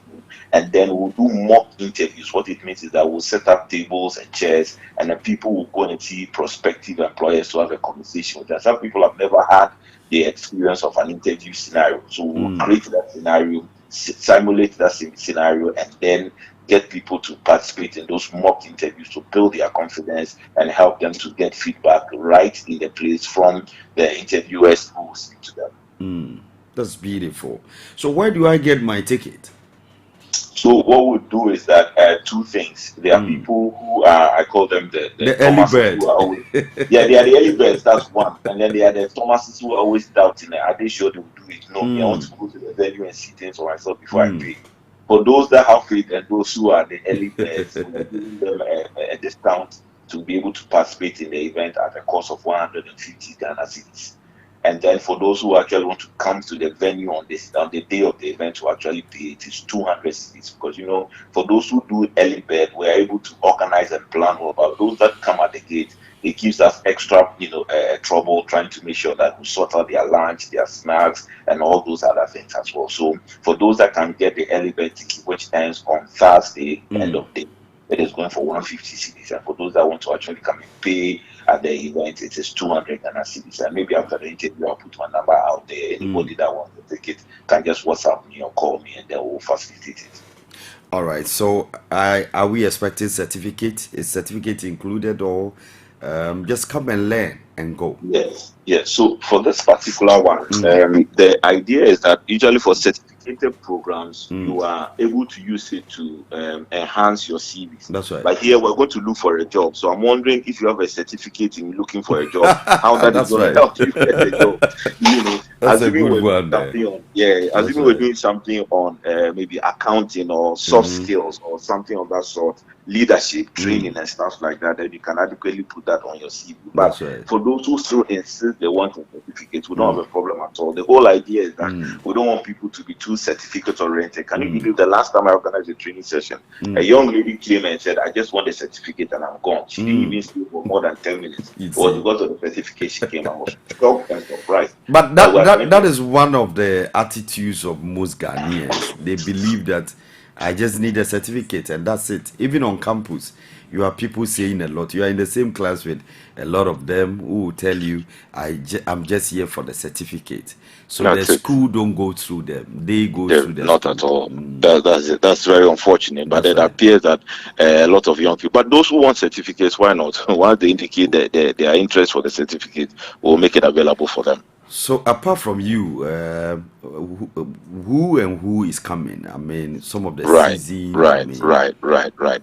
So for the HR space, typically people that go out there to engage, especially on non-official basis, try as much as possible to keep a certain level of anonymity. You know, because maybe if I say that the HR director of Vodafone is coming, it creates a certain impression in the minds of people. Hey, Vodafone, and the whole That's right. You know, and also it puts a lot of pressure on the people because they are there unofficially, but in their capacity to help people build themselves. Right. Yeah, but we'll have a number of HR practitioners available, and then there are some other employers who are willing for us to put their name out there. When it gets to that point, we'll put out their names. I'm speaking to you throughout this week, so I'm sure we may even get one or two of them to actually join the conversation. No problem. No problem. Thank you, sir. So let's go straight to what I want us to discuss, because at the end of the day, we are pushing a particular agenda, how people can secure themselves job. Of course, a Ghanaian will say, I want a lucrative job. Most of the youth I come across, they won't say I want a job. They say I want a lucrative job. And so are there really jobs available? First of all, I want you to paint a picture of the state of graduate unemployment here in Ghana. Okay, so that's a very good basis to begin our conversation. Right. And even before I go even into that, I had a call I think 2 days ago from somebody who was interested in participating in the training, and I asked, okay, so tell me a bit about yourself. What's your last educational qualification? And the person was like, I finished GSS about 25 years ago. Amazing. And beyond GSS, I have done nothing else. So it means that, you remember one day we had a conversation on graduate unemployment, and I was trying to tell you that there are even levels in that, because you see there are people after GSS, they've not gone to school, but they expect to get jobs. There are people after senior high school, they've not been able to further their education, and they want to get jobs. These people are all in the system, and there are people also who've been able to do university or tertiary education, and they are still looking for jobs. So it tells you that the job search scenario is very, very discouraging, you know, for a lack of a better expression, because there are various categories of people who are still staying home and looking and searching very hard to be able to get a job. So that should give you an idea of the number of people in the system who are looking for jobs. Another unfortunate thing is that these people all are looking at getting jobs in a white collar sector. They want to get to an air-conditioned office, like you rightly said. They want to make sure they are in tie. They want to get a job that will give them accommodation allowance. They want to get a job that will give them health benefits. They want to get a job that will give them a car, give them transportation allowance, give them fuel allowance, and so many things that sometimes it beats your mind when you hear people say that. And these are people too who don't have any experience in the job world. They're not thinking about what they are bringing to their business. They already think about what the business can bring to them.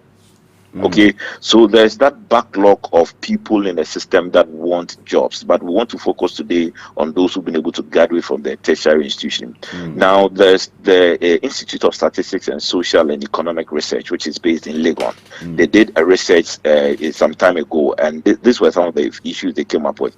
Now, according to them, it's only 10% of graduates in Ghana who find work immediately after their mandatory national service. Wow.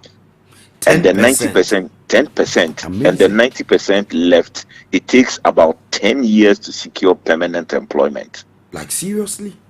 It is crazy. Wow. It is crazy. So let's try and do some mathematics. So assuming that even for those who graduated in a particular year, let's take the 2020-2021 year, about almost 86,000 national service personnel were deployed to do national service. Now, out of these people, at the end of their mandatory 1 year national service, it is only about 8,000 that will get a job. Wow. It is only about 8,000 that will get a job. That's now for below the rest of, I'm telling you, and for the rest of the 77,000 and over, it will take them up to 10 years for them to gain employment. And this is just for 1 year.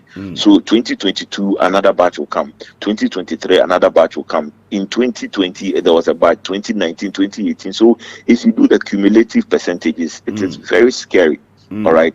And I have come to understand that it's not just because there are no job vacancies, but it's also because people are not able to position themselves well to be able to get these jobs. So when we go on in the course of the conversation, some of these things I'll talk about, but the statistics for us to work with is that about just 10% of the graduates from Ghana find jobs immediately after their 1 year. Are we looking at the 10%? Is for both the public sector and then the private sector, right? Exactly. It's both the public and the private sector. That's below belt. That is very, very way inadequate. It is woefully inadequate. So what are some of the reasons for the high rate of graduate unemployment here in Ghana? Good. So the first reason that comes up to mind, obviously, the fact that the numbers we are churning out every year is mind blowing. Wow. If over 80,000 people graduate from the various tertiary institutions every year, do the mathematics from 1990 up to now. Look at the number of people that graduate from the various tertiary institutions. All right. So number one, the overwhelming numbers is also a factor that is creating that kind of a scenario. So now, should there be a ceiling on the education? No. Unfortunately, we cannot afford to have a ceiling because we are better off even with people that are knowledgeable, who have gone to school, rather than people that don't know anything at all. All right. So we don't have to put a seal on the numbers, but it's just that the universities will have to be more creative in ensuring that they're able to develop other systems that will allow their graduates to be fully fit and fully ready to be able to enter straight into the job market. That's right. So that's one of the reasons, the numbers, the overwhelming numbers. Number two, the other reason too is that most of these people that are graduating from the various tertiary institutions are only concerned about white-collar jobs. And that is where I have a big problem, because people have said to themselves that once I've graduated from the tertiary institutions, I don't see myself going to do a menial job. I don't see myself going into the informal sector. I don't see myself doing any other thing apart from an office job. And that in itself has created a lot of problems and pressure in the system, because all the over 80,000 people that graduate every year are all competing to get the white-collar jobs. But there are not so many white-collar jobs out there. But if you look into the informal sector, there are lots of opportunities available that if people should just work on their mindsets, it will allow them the opportunity to work in these areas as well. So because a lot of them are looking to enter into the white-collar job space, that is one of the reasons why that is creating that scenario where we have a lot of unemployed graduates available. The third reason too is that most of the graduates too that are from the various tertiary institutions, like you rightly said in our introduction, they're only thinking about certificate.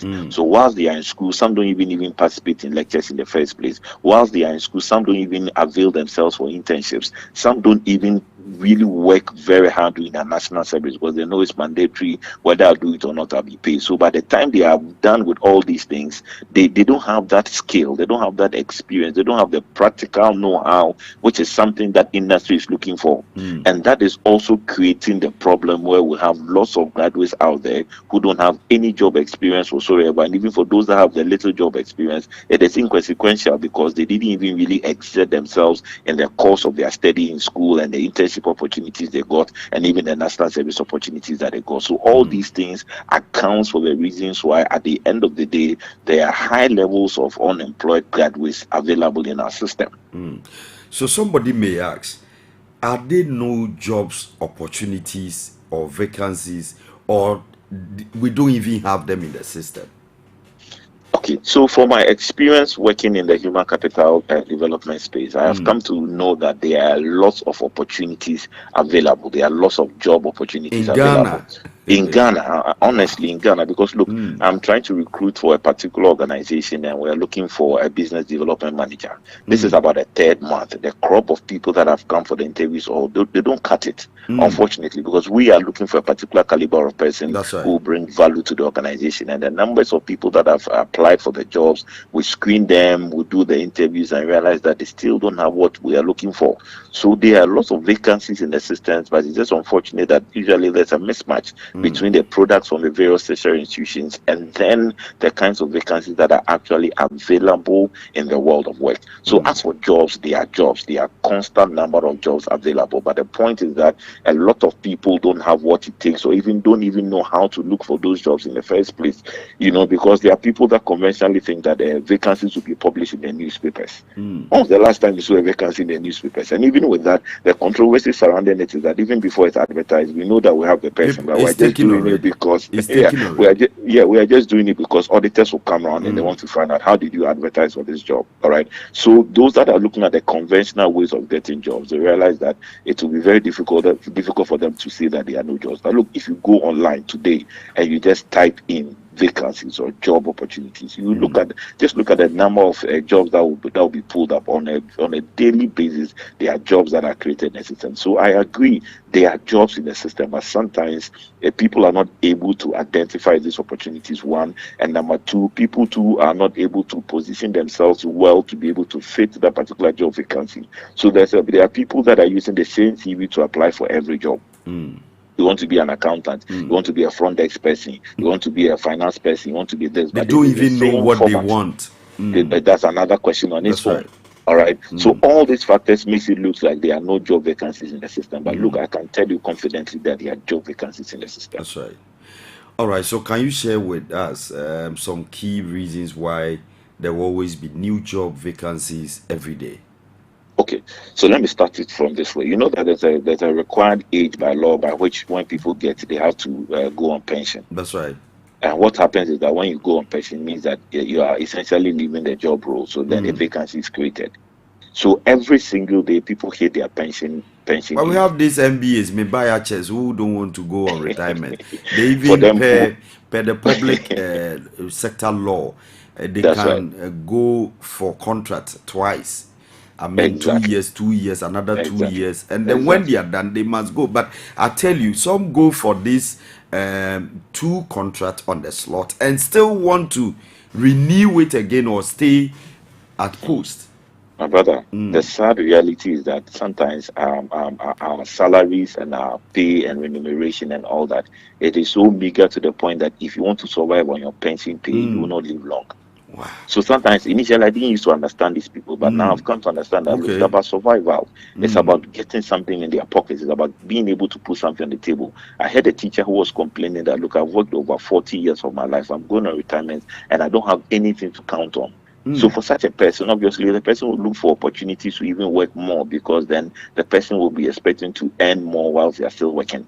That's one side of the conversation that sometimes we as young people should also be able to look at that aspect. The other aspect to these people, pension people not wanting to leave their job places, that look, they have gained a lot of valuable experience and competence that if you are comparing to an entry-level person, there's virtually nobody to take the role of that particular pensioner. All right. So I think that organizations, especially in the civil service, should be able to put up a mentoring and coaching system that allows that people that are usually getting close to their pension periods or pension years, they are grooming and training people to be able to take over from them before they leave. Because sometimes if these people who hit the pension age decide to resign and stop working, the vacancy created, it will take God knows how long for people before they're able to fill that particular role. That's because the person that has the competence and the experience and the expertise is no longer available. So I think that the civil service should be able to initiate a system that allows that people nearing their pension, they are forced, they are taxed, they are pushed, they are required mandatorily to be able to identify people that they can train and impact and share this knowledge with them, so that these people can adequately take over from them when they leave. All right. So that is one of the things that convinces me that on every day there are vacancies that are created because of the pension thing. That's one. Number two, every single day, some people leave their jobs, or people leave their jobs, people resign. People decide that I'm fed up, I don't want to do this again. All right. Sometimes it is because they are frustrated with the system. Sometimes it is because maybe they have to relocate. Sometimes it may be as a result of health issues. Sometimes it may be as a result of them getting better opportunities. So on a daily basis, job vacancies are created. I can say confidently that, look, today, Monday, there will be an HR meeting to be able to show the vacancies that are available. People are resigning. People are bringing in their resignation letter. People are relocating. The swarms of people leaving Ghana for looking for greener pastures is another conversation altogether. So on a daily basis, people resign, people leave their jobs, and that creates vacancies. And the other thing, though not very pleasant to say, people die all the time. There are people that are very well, they are doing very well. They are very strategic in their businesses that they run and the work that they do. But unfortunately, one way or the other, death comes to them, and then that automatically creates that vacancy, because the person is dead, the person cannot work. All right. I have seen a scenario where there was somebody that collapsed whilst at work, and by the close of the day, the person had died in the hospital. Somebody must fill the vacuum. I'm telling you, the following morning, there was somebody there to fill the vacancy. And we're in this country when a president died, and somebody had to take over the reins of government. Exactly. And I'm told from a close source the scene at the time was bittersweet. Should I cry or be excited about? Because yes, my boss is gone, but I'm going to be the president of the nation. That's right. That's right. I can relate.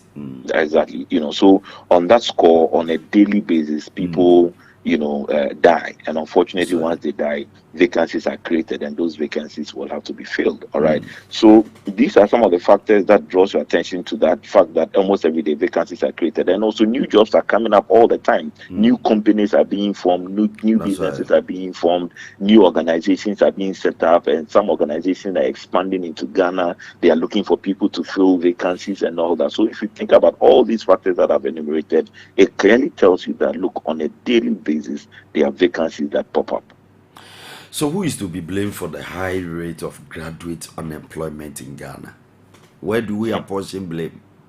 That's whose doorstep? It's a serious political question, and I will attempt to answer it very, very well. Okay. I know when it comes to this one. So if you ask me, my personal opinion is that one, there are multiple factors that accounts for the graduate unemployment in the system. All right.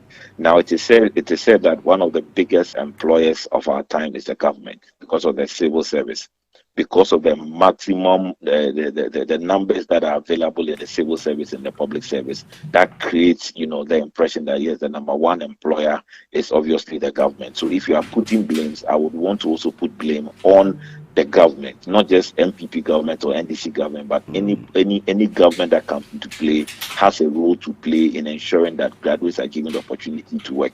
Now, can you imagine that sometimes as a result of conditionalities attached to some of the loans the government gets from other sources, there's a compulsory halt on recruitment in the civil service. Now, imagine if there's a halt on recruitment in the civil service, then who will actually be able to get somebody into the civil service to work?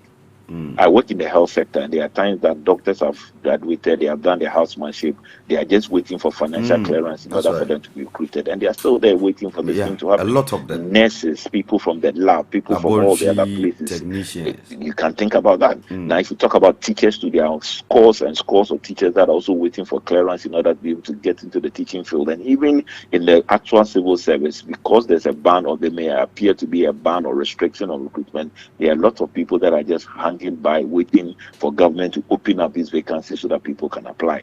So that's one way we can look at it, and one way we can apportion blame. There's a lot of innovative things that every government can do to ensure that they are able to employ as many people as possible. Sometimes the governments come up with other plans, other structures, other strategies, but unfortunately it becomes a point for political points. It becomes a stage where it's only political appointees or people affiliated to the ruling government that get the opportunity to enter into some of these vacancies. In fact, I have seen a public service organization that immediately the new government came into place, or immediately governments changed hands, all the people that were recruited within a particular time frame, they were all asked to go and stay home because it was believed that they were rushed into the office because the government knew that they were going, and therefore they had to find places to place their people. So almost all of them were asked to go home or to reapply, and not all of them got their jobs again. All right, so we can put a lot of blame on the shoulders of government because there's so much we demand and we expect government to do. The other people that are blamed are the job seekers themselves, are the graduates themselves. Usually, so can you hold your breather? Let me read something here. Yes, according to studies conducted by Deborah Bell and Hida E. Bullock, unemployment increases a person's risk for depressive symptoms. Another mental health challenge that unemployed individuals often face is anxiety.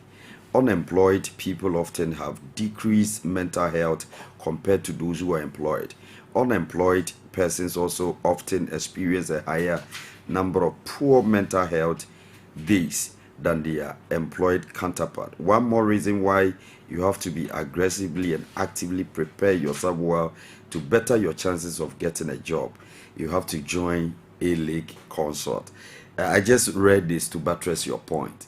What some unemployed people go through, but in reality, they are also one of the causes of their predicament.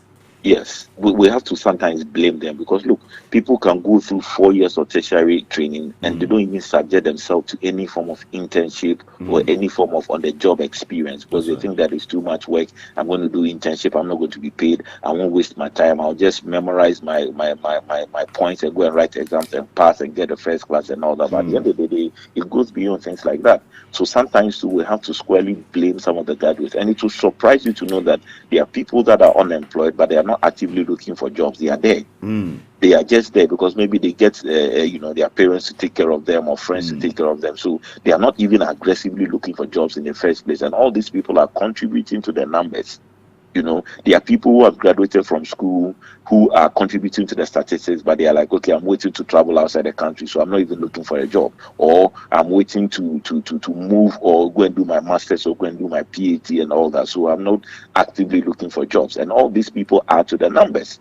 So I think that we have to also spend some time to also put the blame on the shoulders of the graduates. There's a lot they can do. They have to be more active, they have to be more aggressive, and they have to actually put themselves out there to look for opportunities that are available.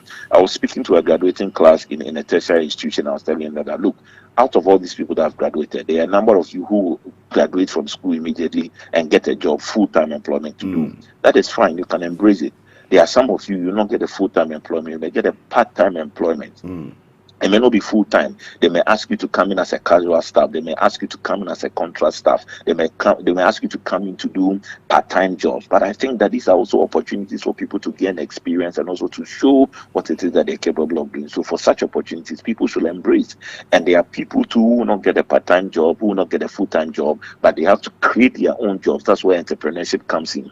If that becomes a situation, you have to also embrace that opportunity and then make sure you make the best out of it. All right. So we need to help graduates to be able to get the right mindset. And like I was telling you, not everybody will get a job in the formal sector. There are lots of opportunities in the informal sector that people will also have to look at as a way of getting themselves employment, being able to put food on the table, and being able to pursue their own ambitions and all that. So if we are to look into it from those angles, then we realize that indeed we can blame the graduates who are home and just complaining and so comfortable to the point that they are forming associations to have meetings, and you don't know even what they talk about at those various meetings. I wonder. But on a lighter note, I used to say, yes, Graduate Unemployment Association. What are they going to talk about? That's a good question. Interesting. That's a good question. So it is important for us to also place some blame on the graduates themselves. Also, the schools or the training institutions also have themselves to be blamed, because they have to also move away from the conventional book long engagement and look for practical ways. Well, I have a very good lecturer who is, I think, different from the rest. He would tell you, don't write the same thing I teach you back to me. Tell me how you understood it. Just write that and I'll be fine. I will give you a pass. That's right. That's a very good lecture. It's an unconventional one. Absolutely, and we need more of such people in the system. All right, and there are a lot of people that are trying, who are bringing industry people into their lecture rooms and taking students into the industry area for them to get exposure and experience and then all that. So we need to also blame the schools. They need to be very innovative and creative in ensuring that they are able to prepare well-rounded graduates who are able to easily be assimilated into the workforce. All right, so that's where we will lay some of the blame, and then of course we'll also blame some of the parents as well, unfortunately. Because you see, what it is that some parents are just pushing their children to go to school to pursue their dreams, not the children's dreams, but their dreams. That's the point. Pursue your engineer, they pursue or your pharmacist, but meanwhile, the person is not passionate about it. So even though you force the person to go through the schooling, once the person is done, the person will not even be motivated to go out there to look for the jobs. So I think that parents should also be flexible a bit. Not everybody will become a doctor, not everybody will become an engineer, but look, there are so many other opportunities that exist that people will have to allow their children, out of their own desire and dreams, to also pursue certain courses and studies in school that would really prepare them for what it is that they want to do. I think on a lighter note, people can be doing the normal academic work whilst they do professional courses as well at the same time. Just yesterday, I watched one of the TV stations, and a young girl, 18 years, is now the current youngest chartered accountant in Ghana. And I'm proud of that girl. Yes, It tells you that, look, the human mind cannot be limited. She was combining both. Exactly. And it is something that people should also look at doing. That's and right. Once you have said that, let me also add this, that there are also a lot of trainings that may not be necessarily certificated, but that would be very good to be able to help graduates to be able to know what to expect when they go into the work world. So they need to participate as well. Extracurricular activities. It's not just about book long. Some people go to school and only thing they do is go for lectures. They don't engage in any other thing again. But I think that it's important for people to broaden their scopes and look for other opportunities to develop themselves and prepare themselves for the world of work. Well, Pope John, we were taught that what you know, teach others, and you remember it forever. And it works all the time. I'm telling you. So would there ever be a time that all graduates will be employed? If you ask me, I don't foresee that happening anytime soon. That's right.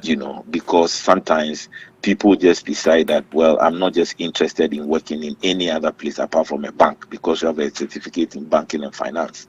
Meanwhile, there are other opportunities, even in other white-collar jobs or sectors, that you can apply this banking knowledge and this financial knowledge, and that can be helpful to you.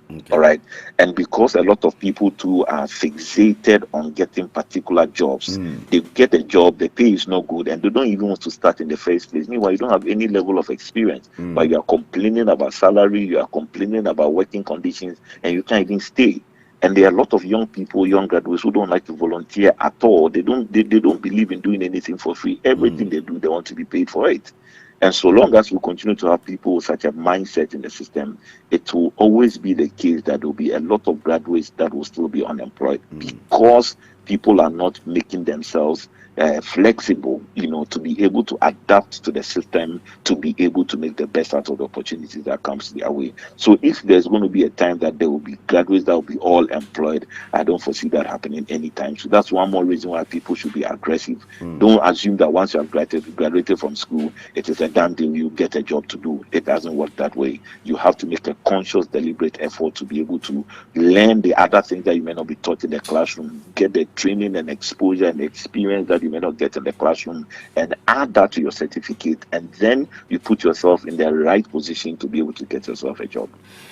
All right, finally, what should a graduate unemployed person listening to us now do better his or her chances of getting a job? The first thing is that you need to understand that it is not lost. It is not all lost, because sometimes people get so discouraged. For the past 2-3 years, they've been staying home without a job, and they have actually given up. And the what you read to us, showing the research that was done to show how the mental health of unemployed people are sometimes affected badly by some of these things. You may get so despondent and so discouraged that you may not even want to attempt anything. So the first thing I'll tell them is that, look, it is not all lost. You are even more advantaged because at least you've been able to get a certain level of education. You've been able to get a certain level of exposure. And by virtue of you being a graduate from a tertiary institution, I'm sure by now you would have done your national service, that 1-year compulsory training that gives you that extra experience that you can leverage on to be able to get yourself a good job. So that's the first thing. Don't be discouraged. Don't write yourself off. There is hope. The second thing is that you have to consciously look at the job search process. I was told, especially when I graduated from school several years ago, that even looking for a job is a job in itself. That's right. You need to know how to look for a job in order to be able to get a job. That's right. So in looking for a job, there are 3 key things you need to consider. 1, how are you packaging yourself in terms of your CV? Are you just putting things together, or you're copying somebody's CV and you're using that to look for a job? How well suited is your CV for the particular job vacancy that you are looking for? So people need to understand that you have to make your CV very practical to the jobs that you are looking for. So if you're looking for a radio presenter job and you don't couch your CV, or you don't design your CV to point or paint the picture that you have had radio experience, you have what it takes to do the radio job, and you just use an ordinary CV to apply for that radio job, you may never get it. So people need to understand that CVs are very, very important. You need to learn to work on your CV. There are people that have graduated from school, and if you ask them for their CVs, they're bringing you 7 pages CV. 7 pages for what? What have you done to have 7 pages on your CV? That's You right. know, so people think that the longer it is, the better it is. But it doesn't work like that, because the typical HR person doesn't have the space and time to read through 7 pages of CV. And unfortunately, all the 7 pages, a lot of things will be chaff and not necessary. All right. So people will have to focus on designing or getting the right CV that allows them to be able to paint the right picture. Some people don't even know that other things you do, which may not necessarily be work related, you can find a way of bringing it into your CV to help you to be able to get the jobs you're looking for. People are saying we don't have experience. Meanwhile, you've had experience as a club secretary in school for 5 years. That's right. How are you translating that experience into relevance on your CV? So CVs plays a very important part in the job search process. And young people or young graduates have to spend time learning how to write and develop the right CVs. And then also people will also have to learn how to perform during interviews. People have to learn how to perform during interviews. I've seen people that can get an excellent CV which can be written by somebody, but nobody can go for an interview for you. So even if you pass the first phase of getting a good CV, the next stage is to also build your confidence in answering questions when you go for interviews. When they ask you, where do you see yourself 5 years from now? People don't even know how to answer that question. 5 years from now, even 1 year from now, I can't even see myself. When I ask me about 5 years from now, you know, how much do you want us to pay you? Oh, anything you give me, I'll take it like that. You know, and all those regular questions we know will come up in interviews. Why are you the best person for the job? People don't prepare and rehearse for some of these questions. So when they go and they ask, they fumble all over the place and they don't even get it. Some even don't know how to even dress and go for interviews. Some people even go for interviews and they are late for the interview. So when they get into the room, they are panting and they can't even put themselves together and all that. And people also lie a lot in their CVs. You say you have an experience in Microsoft Excel, then they present to you an Excel sheet and ask you to do some work in it, and you are shaking and shivering because it was all lies. All right. So people will have to train themselves or find places where they can learn how to improve their interviewing skills, how they can improve answering the right questions, how they can know how to conduct themselves and go on and on and on. And you know, there are certain interview questions that are illegal, in my opinion, that even interviewers don't even have to ask, but the employees or the prospective employees don't even know. So people are being asked all sorts of silly questions and they are answering those questions and they are complicating matters for themselves and all that. There's nothing wrong when you ask a question you believe is below the belt. You can tell them that, unfortunately, I'm unable to answer this question because I think that this is extremely personal and has nothing to do with the job at hand. But who has the confidence to even say this? Because you want a job. So I can even. But when people learn these things and they know, they are able to prepare themselves adequately for the job. So the last thing I'll add is that people should learn how to find their jobs. There are some jobs you can get online. There are some jobs that will come to you because of the network where you find yourself in. There are some jobs that will come to you because of the mentorship or coaching encounters that you've had. There are some job opportunities that will only come when you actually work physically into the office. There are some you have to just send a CV online, and so many other things. And people need to understand that there are some jobs you have to do an aptitude test. There are some jobs you have to do a virtual interview. There are some jobs you have to put together a practical something and come and teach and show people how to do this and that. So there are so many ways that people can find a job, but they need to understand these strategies to be able to help them to be able to get a job to do.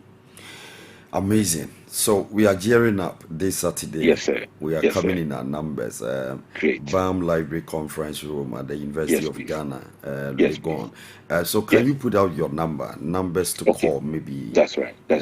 So these numbers you can call or WhatsApp or speak to the person and they can respond to you.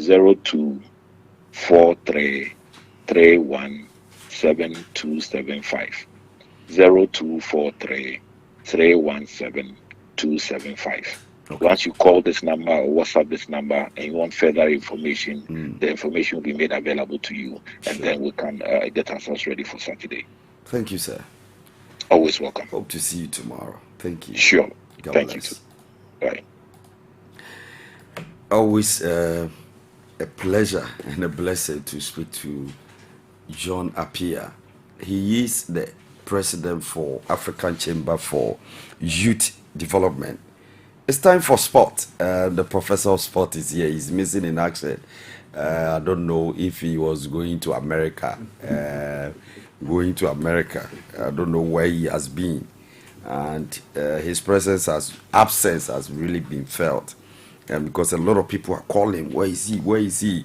And Asamoah hung his boot. We wanted to profile Asamoah and you were nowhere to be found. 2 days. Kobolo.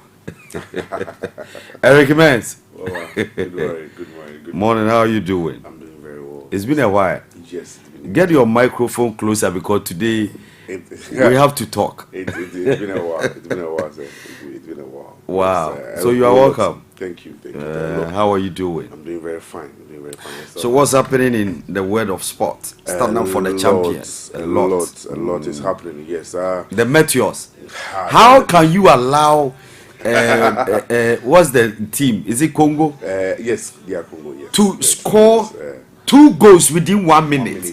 I can't believe it. It's so surprising, Papa. Ibrahim Tanko, is he serious? I think I won't opposition blames a lot to him. The players, Now why individual players? Yes. He selected them. I think one player other me bow me chawano. Other your school team near Bwana. I watch boss a mini twa me into me and mebo. Can you imagine? It's funny. You see how twice was say a penalty. Yeah, you could see how he was able to make instant because you throw in a bebo with a free banning and making the first half. No, you are not playing. We'll just go. I think he has that quality to lead the squad, and he can take us to the Olympics with this. I'm telling you. Should we win our next match or even draw, we are qualified to the semi-finals. Wow. Yes, so that is it's only 2 groups, Group A and Egypt too allowed Niger to but, hold them. These days, names actually don't really play a lot in football when it comes to offense like that. So it's a very dicey situation. But once again, I will take this opportunity since I've been missing in action. A lot has been happening backdoor. This weekend I was in Apam Central Region. Yes, one of our. I'm told you are a Apam product. Yes, I'm an Apam former product. CJ. Yes, and we have a lot, captains. And that's where I'm from too. Wow. Yes, so my mother wanted me to school there. Just, wow. Yeah, so. And I had to go back to get a club too from there. Wow. They wanted me to give you back. Really blessed them. So yesterday we sent one of our players who played from there.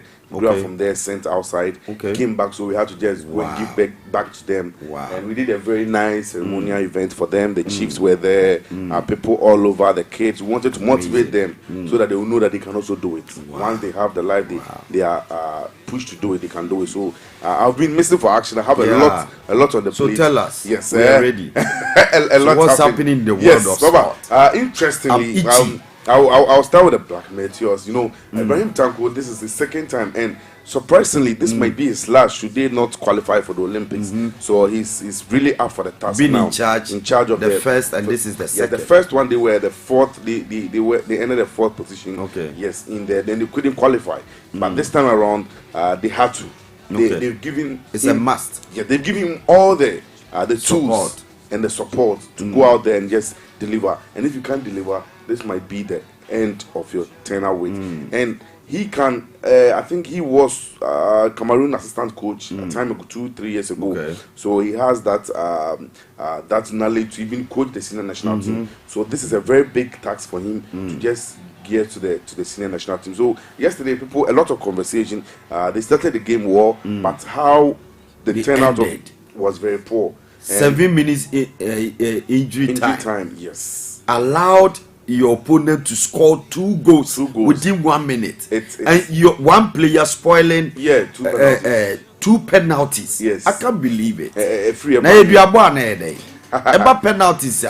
Oh, here Ghana born drew penalties. Now you must show. Yes, I think it is the day you squad normal prove you wrong. I think one of these executive members, executive members wanted to bring that I think since Asamoah's incidents, they wanted to bring it from the Coast Club that even any match that will happen in the Coast match, whether the results is not even draw, they should still play penalties. So we just train them build them from that angle. I didn't know how that turned up. It's not a football rule, so I don't think they wanted to, but it's how we can build from that.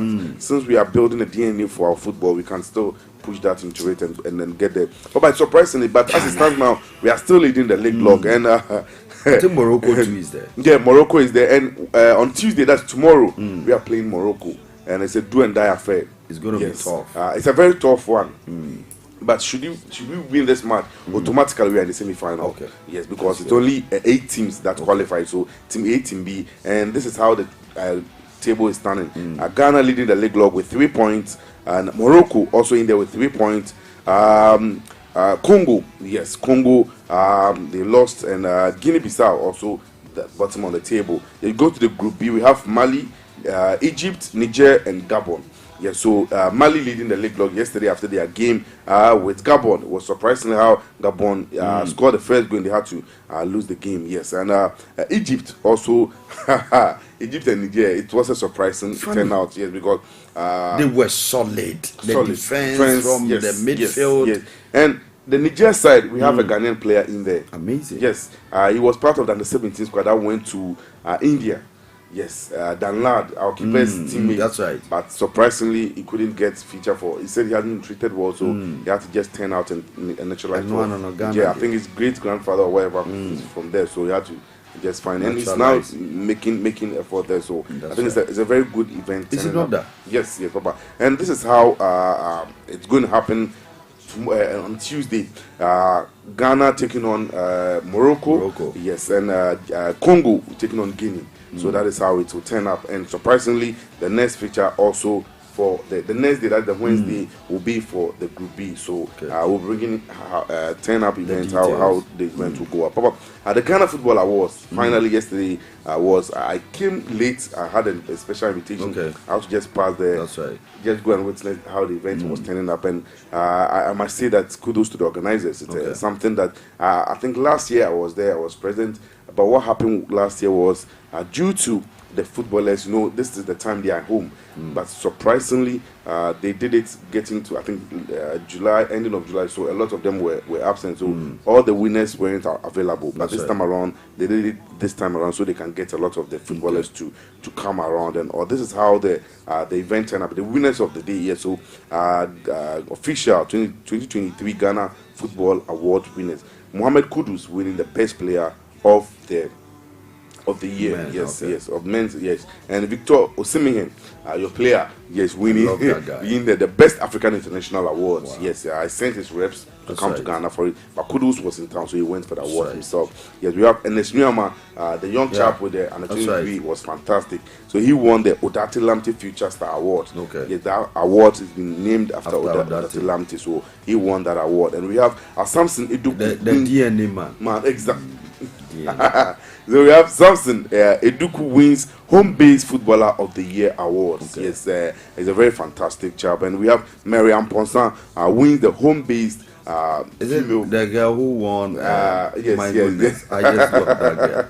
We have Eric Zeze, of Kumasi Asante Kotoko, winning the Goal of the Year award. So it was a fantastic goal. And Abednego Tete, the goal king of the Ghana Premier League, winning the best player of the league. So interestingly, and Midiama winning the Team of the Year. They are cashing in. Yes, Midiama, solid. Speaker has given them money. Yes, Gold, money. $2 million. Some of the chiefs and a lot of them. Wow. Yes, so Western region. At least the 3 billion, the useless 3 billion. I saw it somewhere. Somebody was like 3 billion. Yes. For a club a whole year. Now, even their transportation to I'm telling you, coming the up and players, down. the stuffs you buy for them.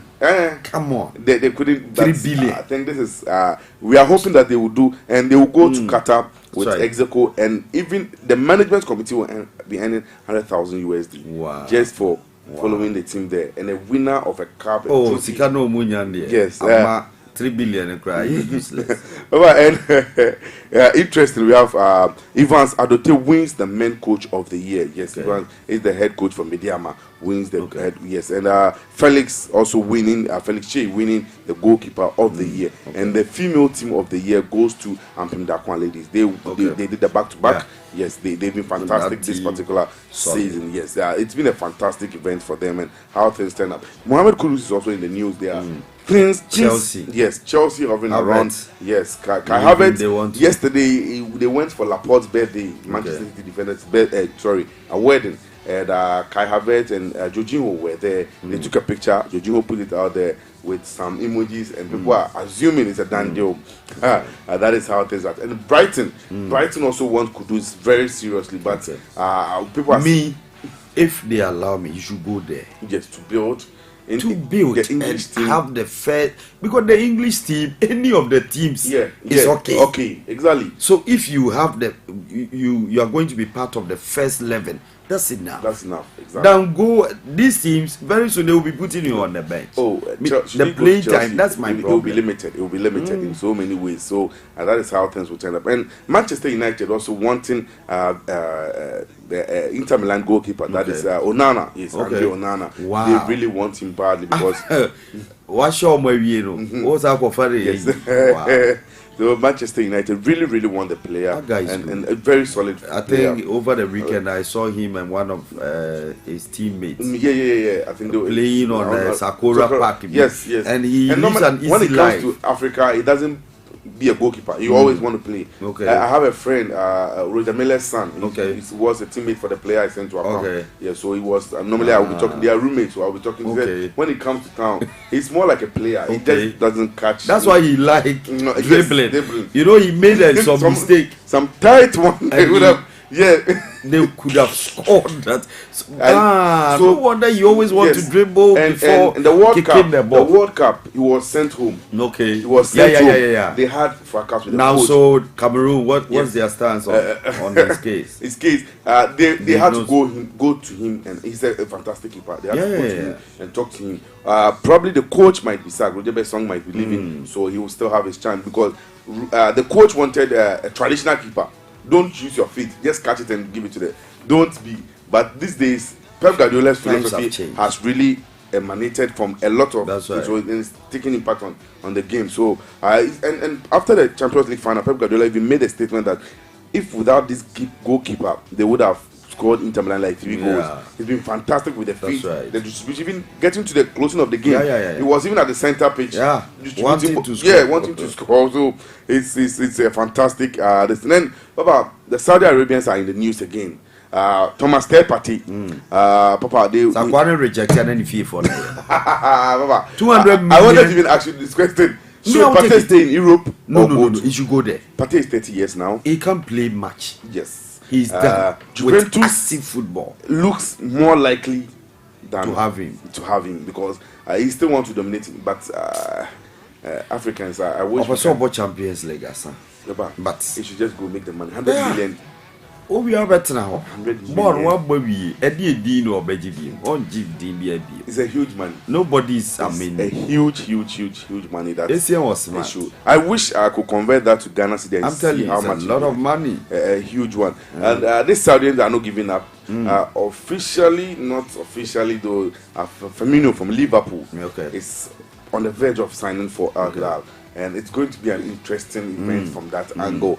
Looking at have all these players, the league will take a new turn. And different. And Koulibaly yesterday officially signed for Al Hilal. So as it stands now, they have Koulibaly, they have N'Golo Kante, they have Karim Benzema, and people are questioning this. It seems they are signing a lot of Muslim players.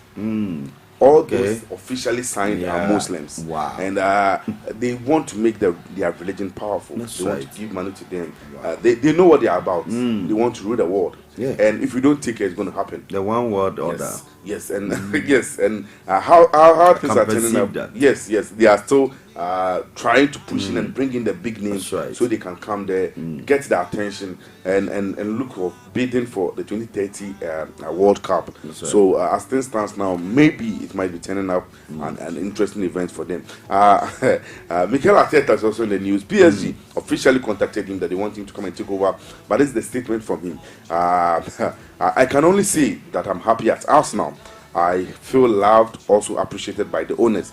I have a lot of things to do for this club. I'm very happy and really, but trust me, it's an incredible offer, but I cannot let this go. So I still want to be the coach for Arsenal. He's actually rebuilding the team, and so far he's done well. So if they should give him another more time, 3 years, it will be a solid event. Pep Guardiola, after the turn-up event in Europe and he's in Africa now, in Egypt with the family for a vacation, and they visited the pyramid and the Gaza.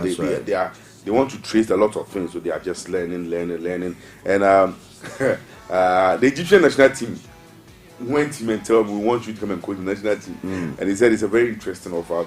It's a very nice team, nice country, because everybody was laughing with him. But he should know that it's because he's Pep Guardiola.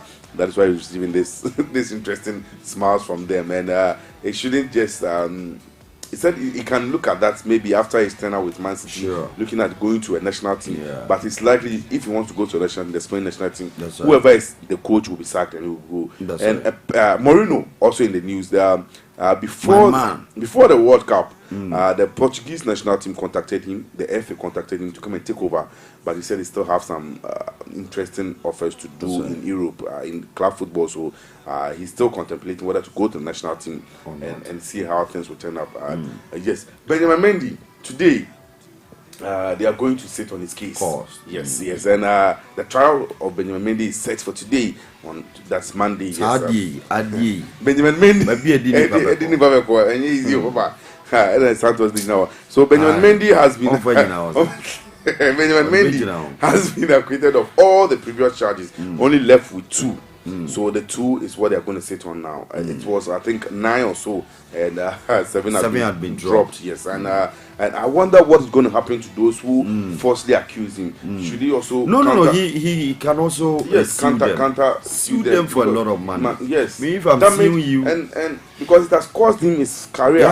And I don't know which club he might go there to. No. It will be another thing. A lot of them will have their own perception about him. That image has been dented. Exactly. And Manchester City has also released him now. He's clubless now. So fantastic player. I don't know how things are going to turn out. He was solid, very solid, and a very fun to be with player and all that. So, but let's do some local news. There's an interesting one that a lot of practice is coming on in the Ghana Football Association, looking at how almost all the traditional teams that were in Division 2 and Division 1 are coming back to the league. People are saying that the FA want the fury of the football lovers to come back again. So you could see Bafakwa is back in the league. Oko United has qualified to the Division 1. They were in Division 2. You go to Central Region, Cape Coast Venomous Bypass. They went to the semi-final. Bypass. Another solid. Yeah, they went to finals with Apam City. Wow. Yes, and they beat us. Wow. They had to qualify. Wow. Yeah, so should we have beaten them, we would have qualified. Wow. We know they wanted them to come. That's right. Yes, it's Venomous Bypass. It's been a traditional team. Yeah. And they had to come back to where they belong. And when you go to Ho yesterday, Volta Region, interesting event. Inter wanted to come back, but the home stars really surprised them, and they've really put up a note. Is Voradep still around? Yeah, they are still there. They are trying to also come back. It will be a difficult one. Hey, those days you go to Ho and you beat them. Yeah, you are. Stay in the. Don't go anywhere; they will beat you. So, Pando Out of Lion also is in there. So you can see all the traditional teams are coming back to Ghana football, and we love to see that things are going to be done genuinely and things will go on well. Yes, yesterday, interestingly, this is what happened. Manchester United, they put players for sale, and this is how they went about it. Players for sale, they have Don Van de Beek, who came from Ajax, is in there. They said 20 million. Fred, 20 million. Anthony Elga, also 20 million. They have Alexis Telles also in there. I think Abeli also in there, who is playing on loan for Marcel, also in there. We have Brandon Williams also in there, 5 million. And surprisingly, they said offers they will listen to. These are the players they will listen to the offer. Harry Maguire, 40 million is negotiable, so you can go in with Scott McTominay also in there, 40 million. And they have Dean Henderson, who was the keeper for Nottingham Forest, also in there with 20 million pounds, and could go at the right price. These are the players that can go for the right prices. Sancho also in there for 45 million, and Antonio Martial 25 million, so they could go for the right prices. So these are the don't call me. And just now this morning, Manchester City officially thanked Ike Gundogan that we are grateful for how you helped the team. He looked unassuming as a player, but he was the first. He was the first player Pep Guardiola purchased when he took over Manchester City. He was even injured when he came to Manchester City. He was injured, and his coach, that is Klopp, wanted him in Liverpool because he played with him. You know, he scored a winning goal some time ago. Yeah, against Everton. It was just win the match and win the trophy, and he did fantastic. And even against FA Cup, he did something fantastic as well. So it's been a fantastic one. So this is what Gundogan had to put up. He said, for me, it's been a very total privilege and pleasure to be part of the Manchester City for the last 7 years. Manchester City, or Manchester, has been my home, and I have felt part of a very special family. I have been very lucky and to experience this unforgettable moment in my life here. To have been captain for this extra special season has been the great, and it's the only captain for Manchester City to win the treble and win the Champions League, and it's been a fantastic. That's a good record. Yes, I think they have a saying that you leave when the applause are high. That's right. That is what he wants to do, because if he stays, he had the chance to stay and win the Super Cup and the rest, but he wants to leave when the applause are high. So this is how he wants to end up the event, and he's been a fantastic servant for Manchester City. He's been all over the place delivering for the City setup and all over. So Papa, I think this has been one of the events, a sad day for me as a Manchester City fan. We wish that we can get a player of his caliber to replace him, but we live to see how things will turn out. Sure. So this is how we will end up today's news. Wow. Yes, it's been a fantastic one, an interesting one, Papa. You didn't talk about a legend. Or you do that, you profile him this Saturday. I wanted to do a full event for him. Yes, it's been a fantastic one. It's a sad but one. won't forget South Africa 2010. Yes, it's part of the game, Papa. It's part of the game. No matter what happens, it's part of it. It's delivered and it's paid his due. Now, Ghana player, Obi se misa. Ghana player Bempa ne pesu pa. Esun kwa. Esun. Onuana. Boy. Opezu they die you. Esun. Oh no, born chest. Na say so there. Energy they born chest. I know born. Yes. Sure. Thank you, sir. You're welcome. That was the Professor of Sport, Eric Mens, bringing you all the best in our sports. All right, so stick and stay right here. It's time to listen to a radio doctor who is going to educate us on ulcer. This topic, I'm interested. Stick and stay right here. Mpɔtam Morning Show, 45 minutes on top of the hour, 8 a.m. GMT in the studios of PAPALAW Radio. We're streaming live and rocking wide on www.modernghana.com, online radiobox.com. I came, I saw, and I conquered. The name remains PAPALAW Perfect. Stick and stay.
Right on my PA Feminumi and Nara stickers stay right here in Mpɔtam Morning Show, your favorite show.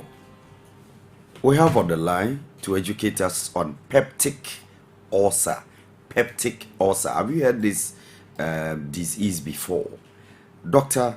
Brefo Apo Leslie of Standards Clinic is here to educate us on peptic ulcer. Doc, good morning.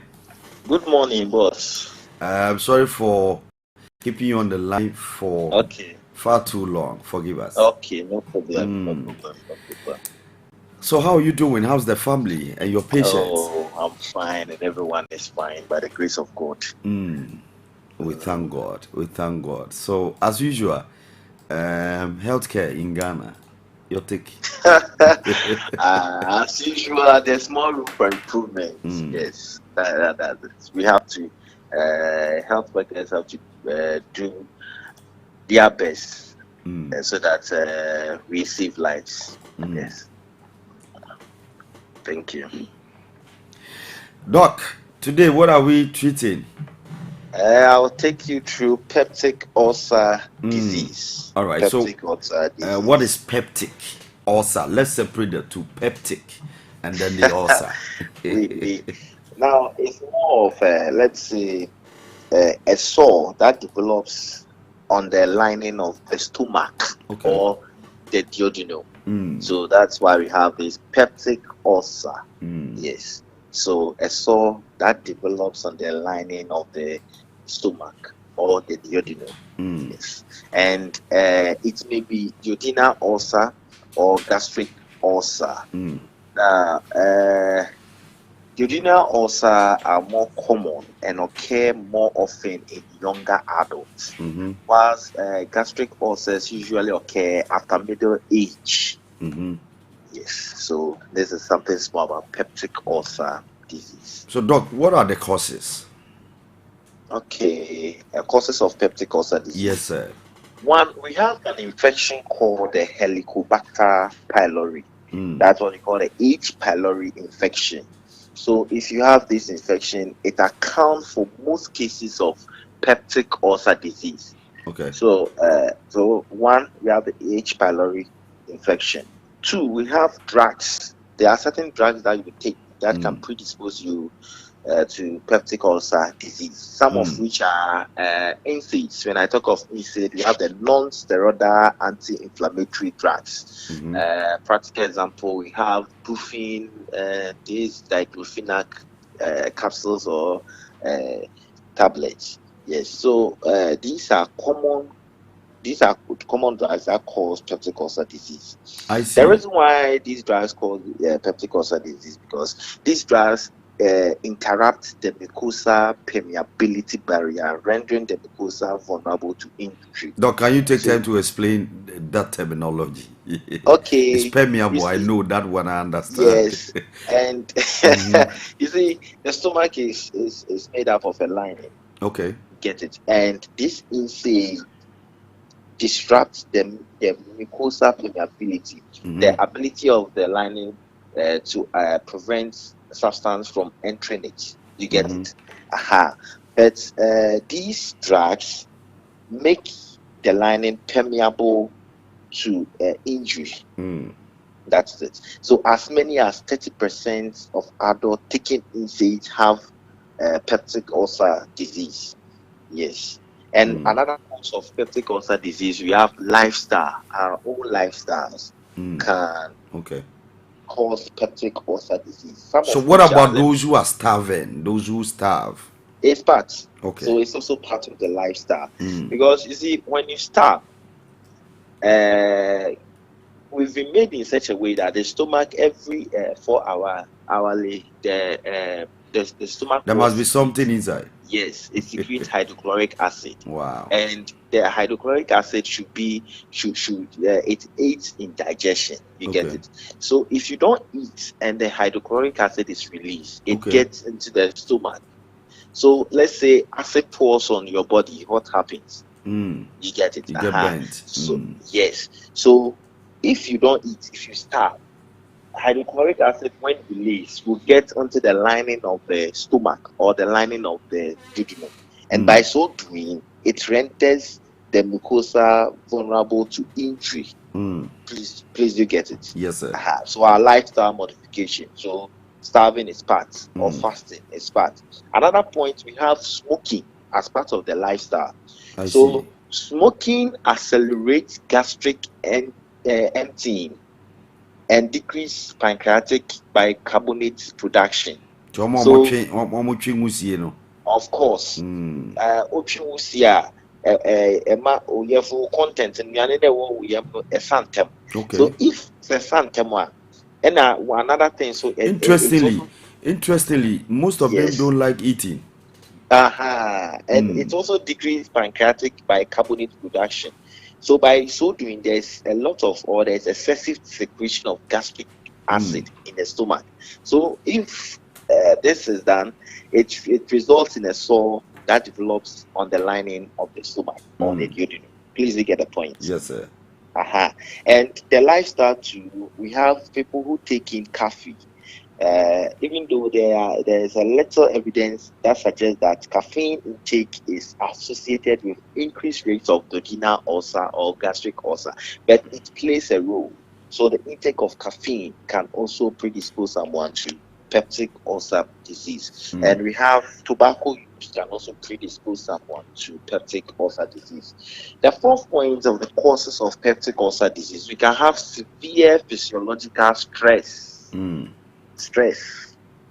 We have the severe one, the severe physiological stress. Okay. Now, stressful conditions that may cause peptic ulcer disease include, there's a burns. We have central nervous system trauma, surgery, and severe medical illness. So, serious systemic illness like, let me say, sepsis, hypotension, respiratory failure, and multiple traumatic injuries increases the risk of secondary stress ulceration. Now we have another point, another cause. That's the physiologic factors. When we talk of physiologic factors, we can talk about excessive secretion of gastric acid in the stomach. Can also cause peptic ulcer disease. We have inadequate protection of the lining of the stomach and the duodenum against digestive secretion.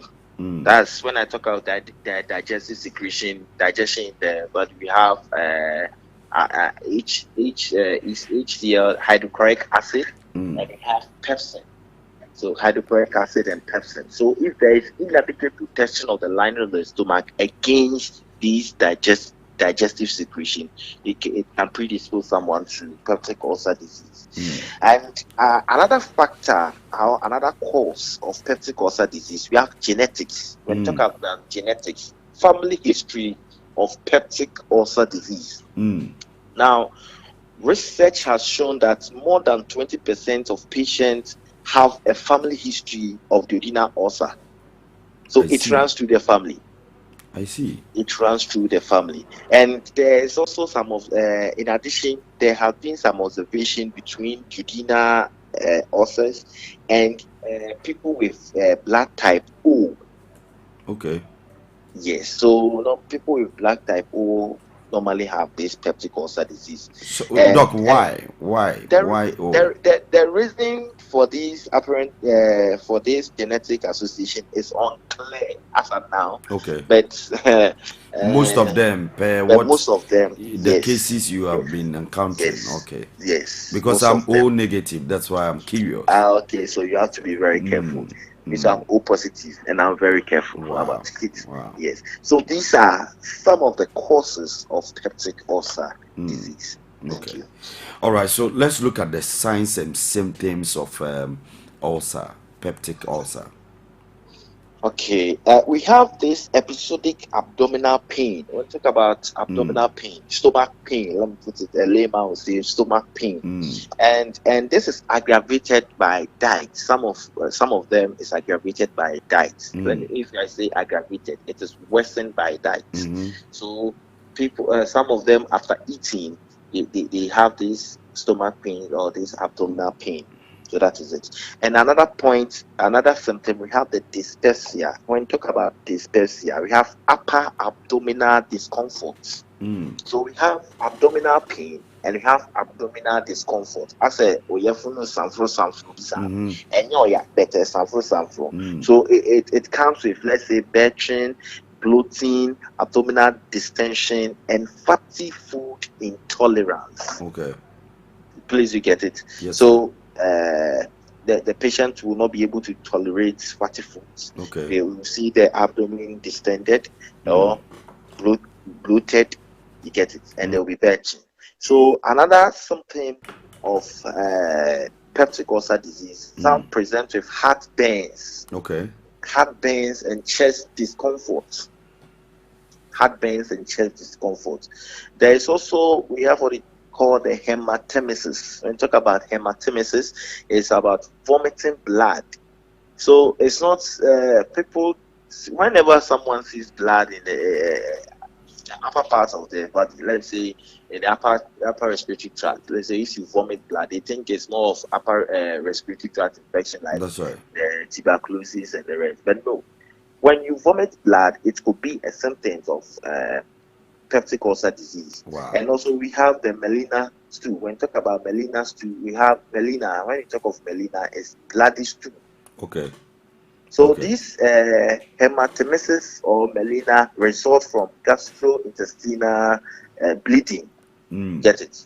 So the ulcer is there, and there is no acid pouring on it, and so there will be bleeding. Please do get the point. Yes, sir. And another symptoms of peptic ulcer is we have symptoms consistent of anemia because of the bleeding. Because you'll be losing more blood. That's right. There will be symptoms of anemia like easy fatigability, dizziness, and the rest. You get it? So there will be anemia. Now we have people too who have NSAID-induced gastritis. Some people, it's a symptom when they take NSAIDs, the non-steroidal drugs, in the non-steroidal anti-inflammatory drugs. If they take it like the ibuprofen, the diclofenac, if they take them, you see that it induces the gastritis. It induces the abdominal pain. Okay. You get, so if you see these symptoms, that after taking certain drugs, you have this stomach pain, it's a symptom of peptic ulcer disease. Another symptom is unexplained weight loss. Okay. Unexplained weight loss. It's also a listening to you carefully. I've come to realize that almost all the diseases we have discussed here, some of them are interrelated. The signs and symptoms. Of course. So unexplained weight loss. That is why, Doc, I think it's ideal that when you have these symptoms, whatever it is, you must go to the hospital for proper checkup. Yes, for evaluation and treatment. Yes. So unexplained weight loss, it's more common in people with gastric ulcer, and we have weight gain. Weight gain too is common in intestinal ulcer. So one can rather lose weight, and the other two on another breath you can. Wow. Of course. So we have the early satiety and recurrent vomiting. So these are some of the symptoms of peptic ulcer disease. Thank you. All right. So how do I investigate peptic ulcer? Okay, with the investigation, you have to go to the hospital. You have to go to the clinic. You have to go to, let me say, the lab. I think they have some of the laboratories in town. Yes. So maybe you have people who work in. If you go there, we have this. You have to test for H. pylori. Okay. H. pylori, because it is essential in all patients with peptic ulcer. Okay. So we have to do the H. pylori test, because it's the infection that causes peptic ulcer. So if you do that test, it will help. You can also do endoscopy. Endoscopy to help. We have stool examination. Now, if in a case we don't have the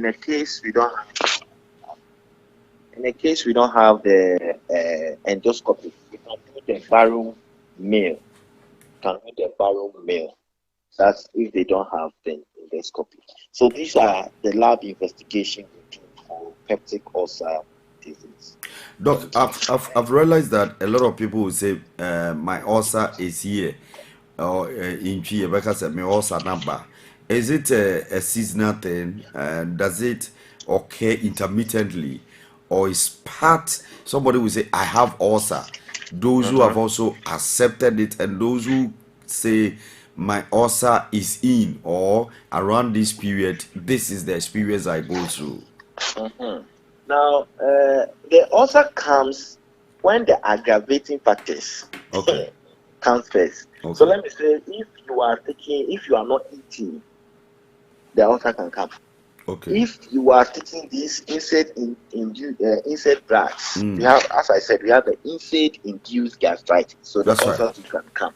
You get it. So if you have all the causes, if you have the causes that I mentioned, if any of the causes can cause the ulcer or can aggravate the ulcer, you get it. So if you go to the hospital, you are given the drugs, and you take the drugs, and you go back to your lifestyle, your previous lifestyle, the ulcer can reoccur. Okay. Please, you get my point. Yes, so if sir. you are not eating, if you starve, it can reoccur. Thank you. All right. So quickly, is peptic ulcer manageable? If the answer is yes, how do we manage peptic ulcer? The answer is yes. Okay. We can manage peptic ulcer disease. Now, the management, you have to avoid alcohol and tobacco intake. Okay. Avoid alcohol and tobacco intake, and you don't have to starve, as we talked about. That's you don't right. have to starve. Also, you have to avoid food that aggravate the pain. Foods that aggravate the pain, you have to avoid them. Now, you have to allay anxiety and stress. Okay. Also, you have to treat those with the H. pylori infection positive. If you do the H. pylori test and it's positive, you have to treat them with triple therapy regimen. When we talk about triple therapy regimen, you have the proton pump inhibitors. That's the omeprazole. You can give amoxicillin and clarithromycin for some days. Then you have the pain management. You give pain medication. Pain medication, try as much as possible and avoid the NSAIDs. Also, you have the surgical treatment for chronic cases. We have chronic cases with severe periodic attacks. So, and we have surgical cases for failed medical treatment and complication. So, with the surgical treatment, we give to perforation. Those who have this ulcer perforation, we have the gastric outlet obstructions and the hemorrhagic. These are the cases that we treat surgically. So these are the treatments or the management of peptic ulcer disease. Doc, are there complications? Yes, there are complications. Peptic ulcer disease may lead to life-threatening complications like bleeding. We have perforation and gastric outlet obstructions. If care is not taken, one may die from it. So we have to be careful. We have to be very careful. Thank you. Doc, your final words. I would say with the peptic ulcer disease, so a sore that develops on the lining of the stomach or duodenum. And some of the causes, we have the H. pylori, drugs, lifestyle. So we have to try as much as possible and avoid the foods or things that aggravate peptic ulcer disease. You have to try as much as possible, avoid alcohol, tobacco. You have to try as much as possible and take the drugs that our doctor gives us. If we observe these protocols or we follow these management, everything will be fine. Thank you. Doc, thank you very much. Always a pleasure speaking with you on our show. You're welcome. Thank you so much. Okay, bye-bye. Dr. Brefo Apple Leslie of Standards Clinic, educating us on peptic ulcer. I'll go for a quick break. When I'm back, we'll do politics. Stick and stay right here. Mpɔtam Morning Show.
wawa yes na winya. Yamishira, Mamani Paya Zefua, Enyanum. Yafanya Misroya, Jumana, Yami Besrayan, Abraham Boya, Amoya Murae, Abeya, Efianara, Amabeya, Efianara, Ejanoma Popo, Asitrebeya, Efianara, Amabeya, Efianara, Azize, Amoya Murae.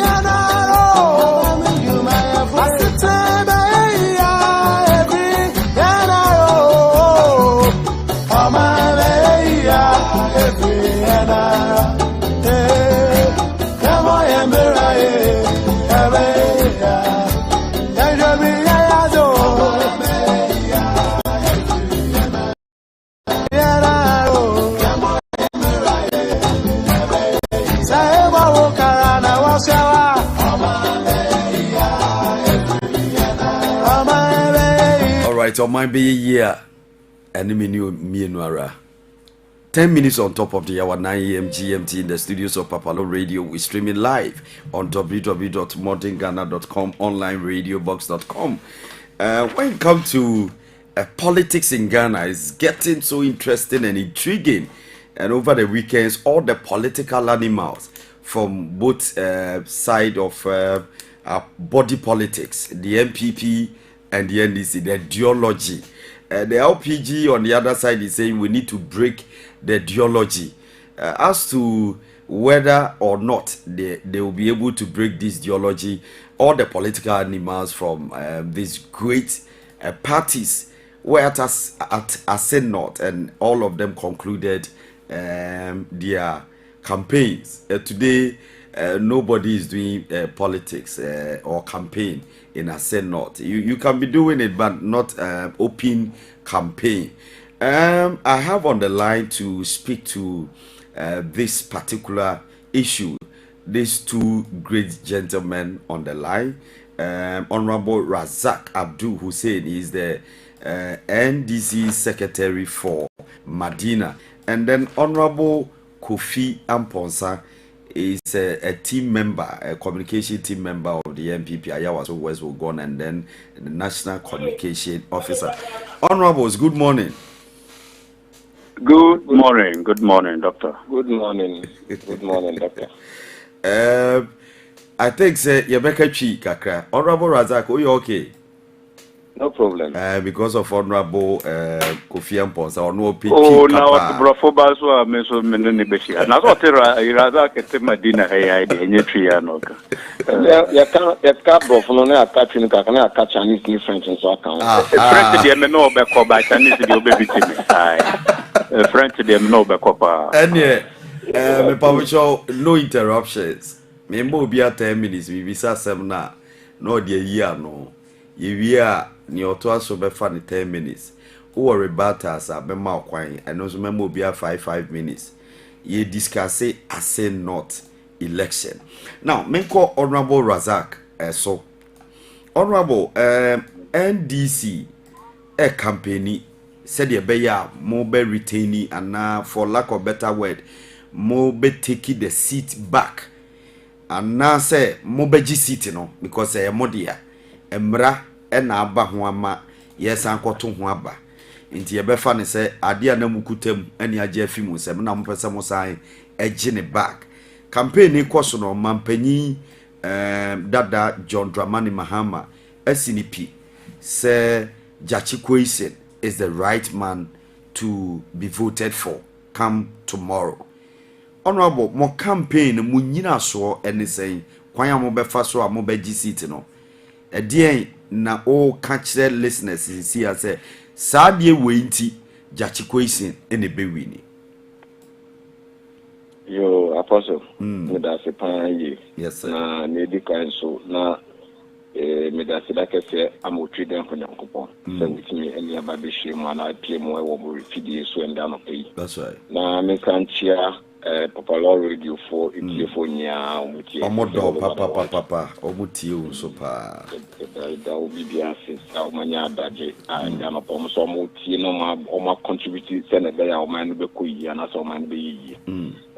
Nidi kan me fa konya me fanchia is Excellency John Dramani Mahama and at the National Chairman General Mosquito, the General Secretary Honorable Fifi Kwete ni inform for munya mu cheshia wo asin no sisi amen okase and yankasa ye constituency executives and regional executives ya national executives party sympathizers supporters munya o makwako shimu asin not sabi me da sida kete and the bamo ni chekete and the bamo obi be kana sem trano pamwe no ne semacho me say asin not yenya yim senate oka the original asin seat na nkasa ma abakwa semecho say na ndisa ne kurasa seat no until time ora Kennedy Japan ebeji akongwa no efi ensem okay Filita no G and na akwa sa wo mo to ye be split no into two.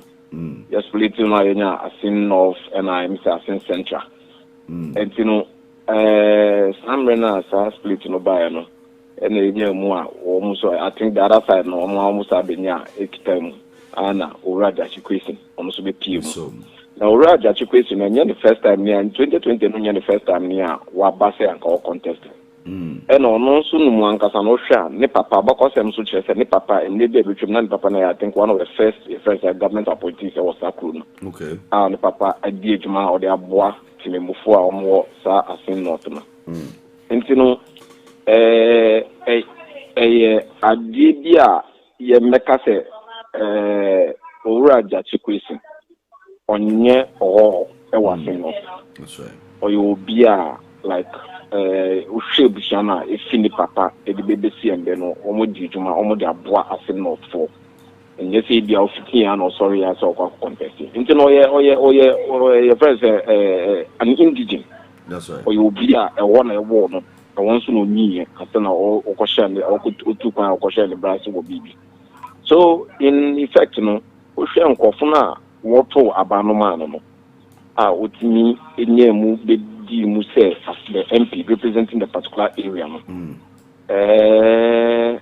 And in sema by each tena emra or filing the certificate of renunciation no na enya ready name processes no nya na wakiki start ya when yani I will say was a year renunciation of your status in terms of citizenship no a process. That's right. A process as a process no mo obenya ehun krata say receipt new proceeds I just say ampa what keka start and as a wash say oh yes I do disagreement. But by the time I ever call election December and the now certificate in Ababi do Okrama or the original copy no class aqua dying and also the aqua say a friend say easy. That's right. And the Lucia has a munyano and Kase Omano Yamama de no dear and Kabibia and Kabaka so once or yet Timuni. Also a year friend saying, wait, when you have a document in Yamanka, but Marasem dear, you will be a friend president. That's right. A band and track when I say and Tossum, now and do it to my answer and 2 1 more. That you know, will be the same thing because the president I trace you. It will not accept as a court as a mabuma or more court general so say, a mra court no say, a mra now all final Satan document in a year ready. And there no soon tina cotton dinners on Buam said DB, or some more or channel say, now call for by election over there. But I can assure you for now, and I'm Jachikwesi Adarumantino, and now bet Danny MP. Oshe moi or the moi a year a same not to 4 or 2.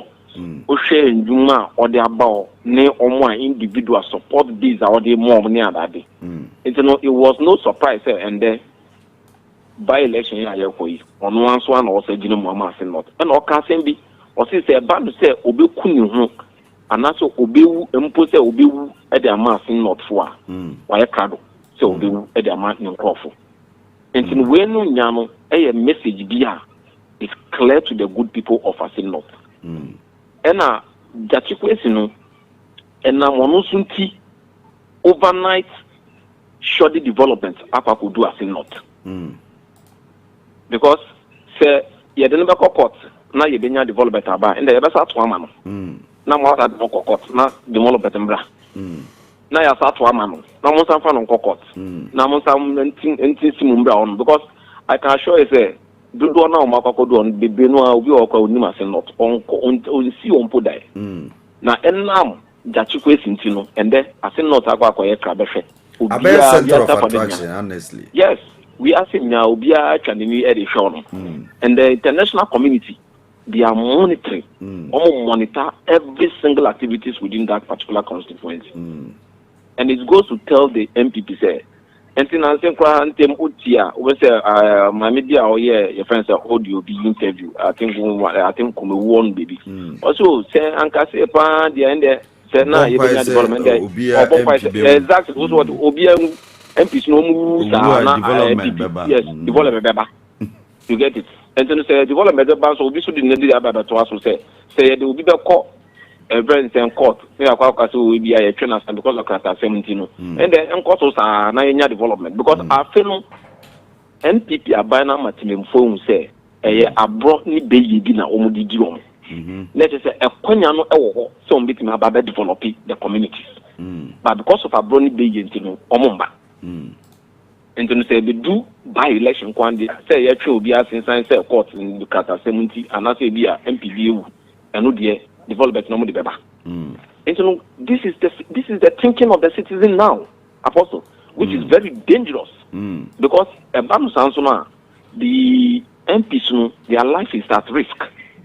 Because we no akwa me bomb pa man no wu a menya development of the community ma me bomb pa man Mwabia nyaho Mwabia jao said yes. Ashanti region where me say go mo to ase etuma Mwabia ja. That's right. Omo MP okodo won say omo wuro nu police for na omo nam omo charge no. It could have been worse. Maybe they could have attacked him and lynched him.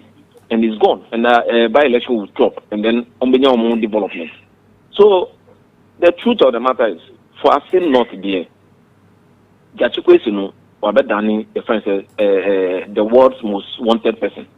And I said, Wadani, the world's most eye attraction. And I see not for Ajia to say, na papa no, utimi chajilemu, anya intimidation okum. All the harassment, all the worrying, among him phone said no, this is the right man for us. Okay. And yet mistake for us say to mama. Into no one ever start to Okay. And I can show you, Apostle, by the close of post tomorrow, you will call me again.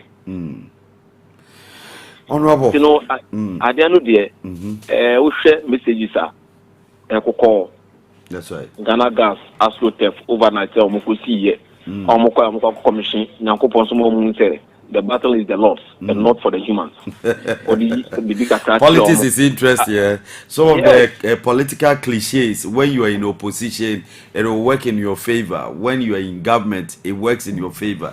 That's beautiful. Absolutely. Absolutely. I remember when 2016, the NDC, your slogan was JM Twaso. And then the MPP was also doing gestures of change. Yes. So now NDC is going to do yes, and the MPP is going to do Twaso. Break the 8, maybe break the 8. But and under these circumstances, let me break this 8. I expected this response. Almost because at the end of the mobile winning, now we are there. The power of the people is bigger and greater than even the few individuals that are put together to manage the country. And you know, I can assure you, the good people of Asinot know that. That's right. There are certain bad decisions that have been taken. There are certain bad decisions are yet to be taken, and it will depend on the representation of Honorable Jachikwesi. And the Honorable Jachikwesi is not an issue for only Asinot, but it's an issue for the entire country. And the good people of Asinot knows that. That's right. And they are ready. And I can assure you, Apostle, by close of post tomorrow, Honorable Jachikwesin will be declared the incumbent the retained MP. That's right. For that particular constituency. All right. Thank you, Honorable. Let me go to our brother. Honorable Kofi Amponsa. Doctor. Why just ye? Boko dear. Nyamiadum and Mumpaibo, a Jadukure. MPP campaign, mo campaign, no, and Mujina and say, Monshem Puntu Juma, yaye, a buying or a buying, yenuya, ye tone swab by your Bermudada, into your pemoa, easy, and your lobby, I say, be a buying, dear, I say not for here. And Monshe de aye, a soon if any better boaboa, none nice be so.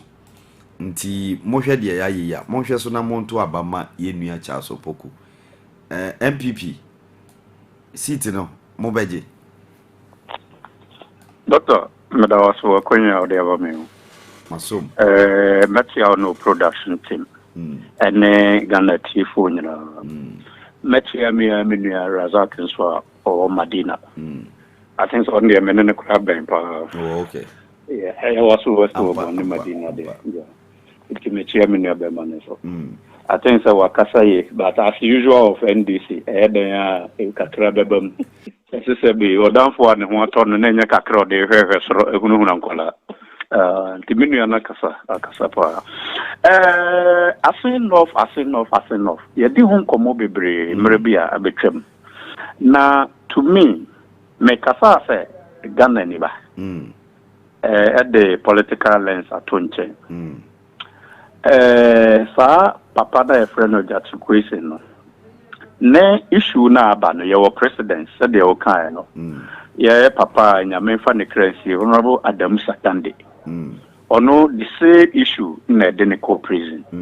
And the presidential pardon no nyai because of none condition. The so ba out no kra no anchebia no free. Yes, right nyame so on fa ne kra ehie. To me, ubi benya trimu pose obesom ne mai no. Nanka nye trimu pobone. Ya papa Jachikwesin no akotena Canada. Osuya nema bebre wo ho a. Ofi se baby adru no nka odi bi so beboa. Ghana ya manyosem ne ye man tetre na nke beboa. Na emra so de emra. Nti se de menu ya ne kai no. Oba no. I think that this is not the first time. Papa ne ba so be contested. Omo former regional chairman Alute Jacobs. Also what disqualifying it twice. Na make a clear how many say I don't wish to say that issue we Sebio yenim Supreme Court adwemu. Nenso ye say asem any dance ye twa near the dance. The Adam Sakande coin. Na final Nkrofo argument is most of the NDC argument is and yet the same case and this are na say NDC the because and the same case and now the NDC omo your political party and omo na tikuremo if at the any favor or more that is the best and the Supreme Court judges in a hero but say bubo omo dia Supreme Court near the politics the political party na kwatana hono mo yeduma that is NDC. Everybody knows them. So that one is not something new. I think a debate.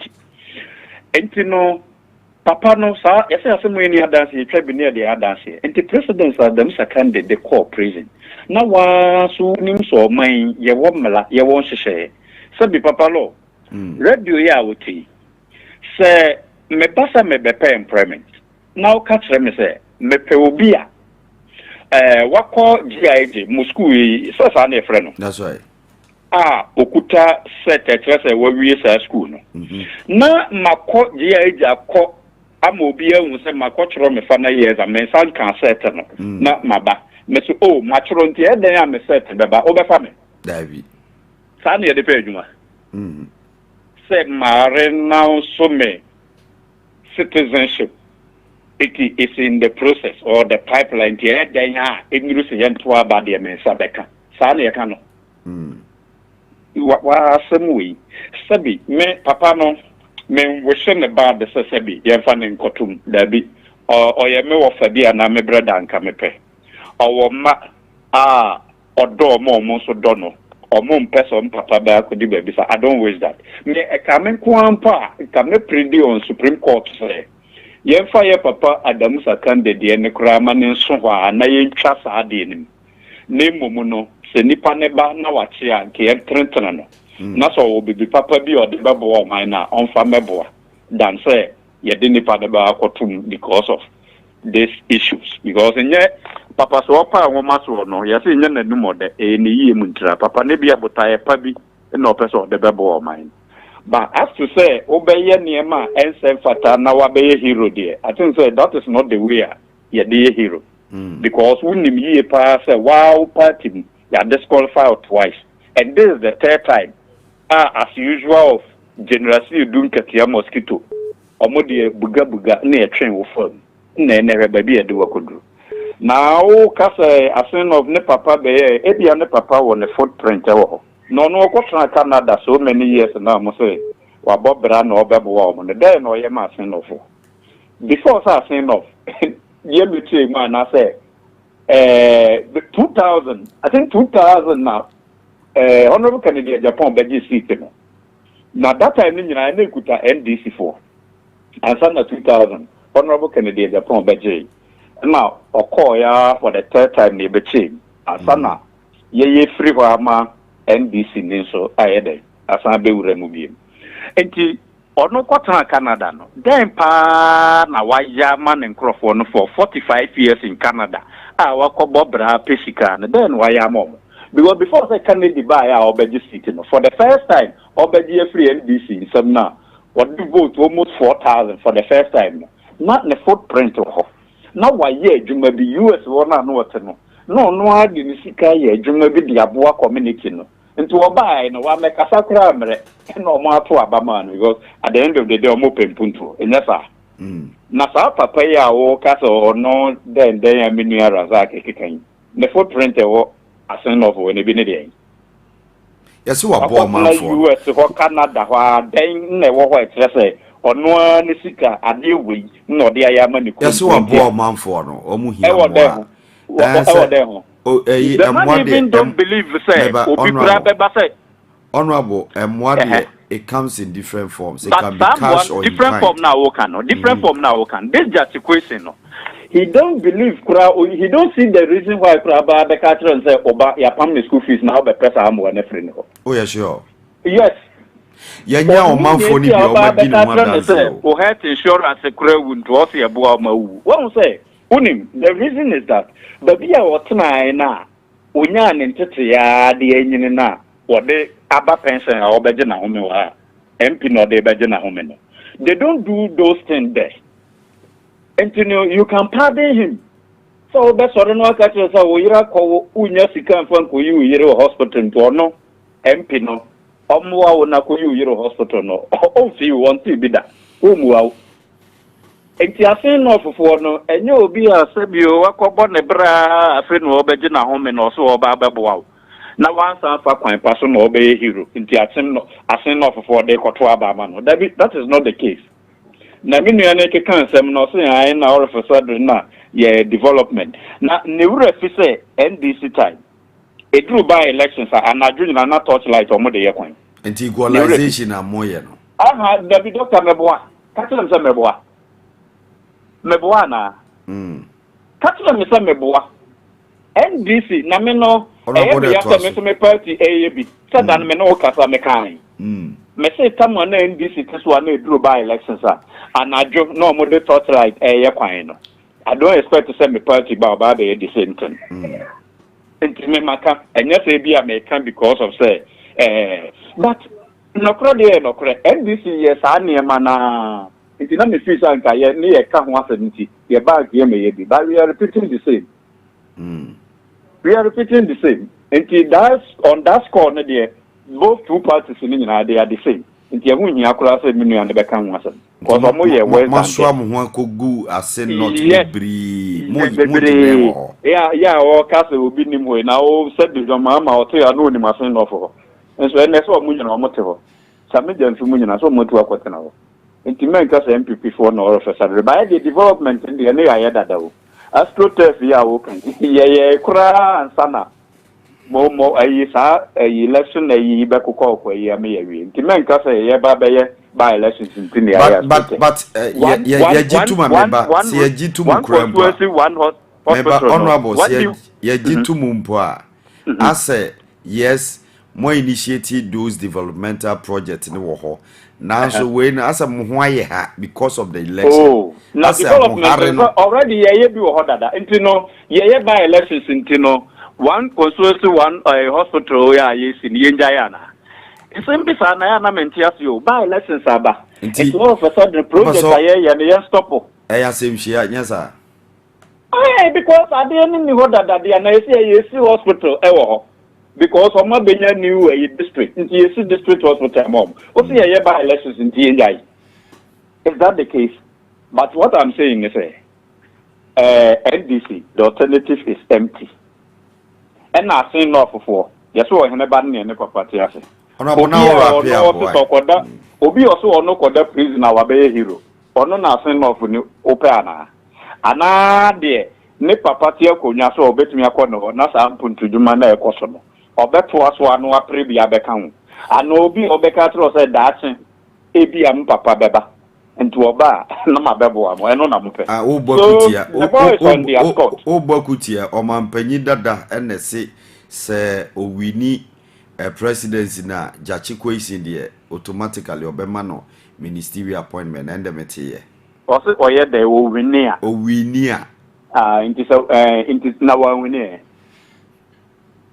wawini obeye ne dai asemse be to aso fa wanu nti eno na o kana asemse be nti no asen no for development na sabi o ka fracho jinyame wo ho a yenkofa kai dabi jinyame wo ho a yenkofa kai dabi fa ne nkwa ha yo jinyame ohu a chese be fa bi a jinyame be chewo na o se kai dabi honorable obraso jinyame wo ho a yenfa kai dabi fa ne nkwa ha yo ye meka tra asen no fofo yo honorable Razak mbacho wo rebatas bia obeye menyo akasa correction me ambassador be and say ya omu kasa na omu di ademu seconding seme yanto na sometimes em won na me bisa me say mra no different set of mra di o mai mana ademu seconding obi na odi British passport and your friend is saying Burkina Faso passport and e tukwan emra yeto abama nya o ye Daniel Mpinya passport o di tukwan no enu na timeni ni bi ewo in person so ese debi no we dey for the question na ti ene de koto ye o say ye kan enu bi ani o na omode no ko gudi na mu so this is a pure something now and na judge question so there we had akwa photo no you understand judge question is somebody who has put in all his documents and everything. If you no go through no you would do some you have to go you must contest. And then he contested and we need.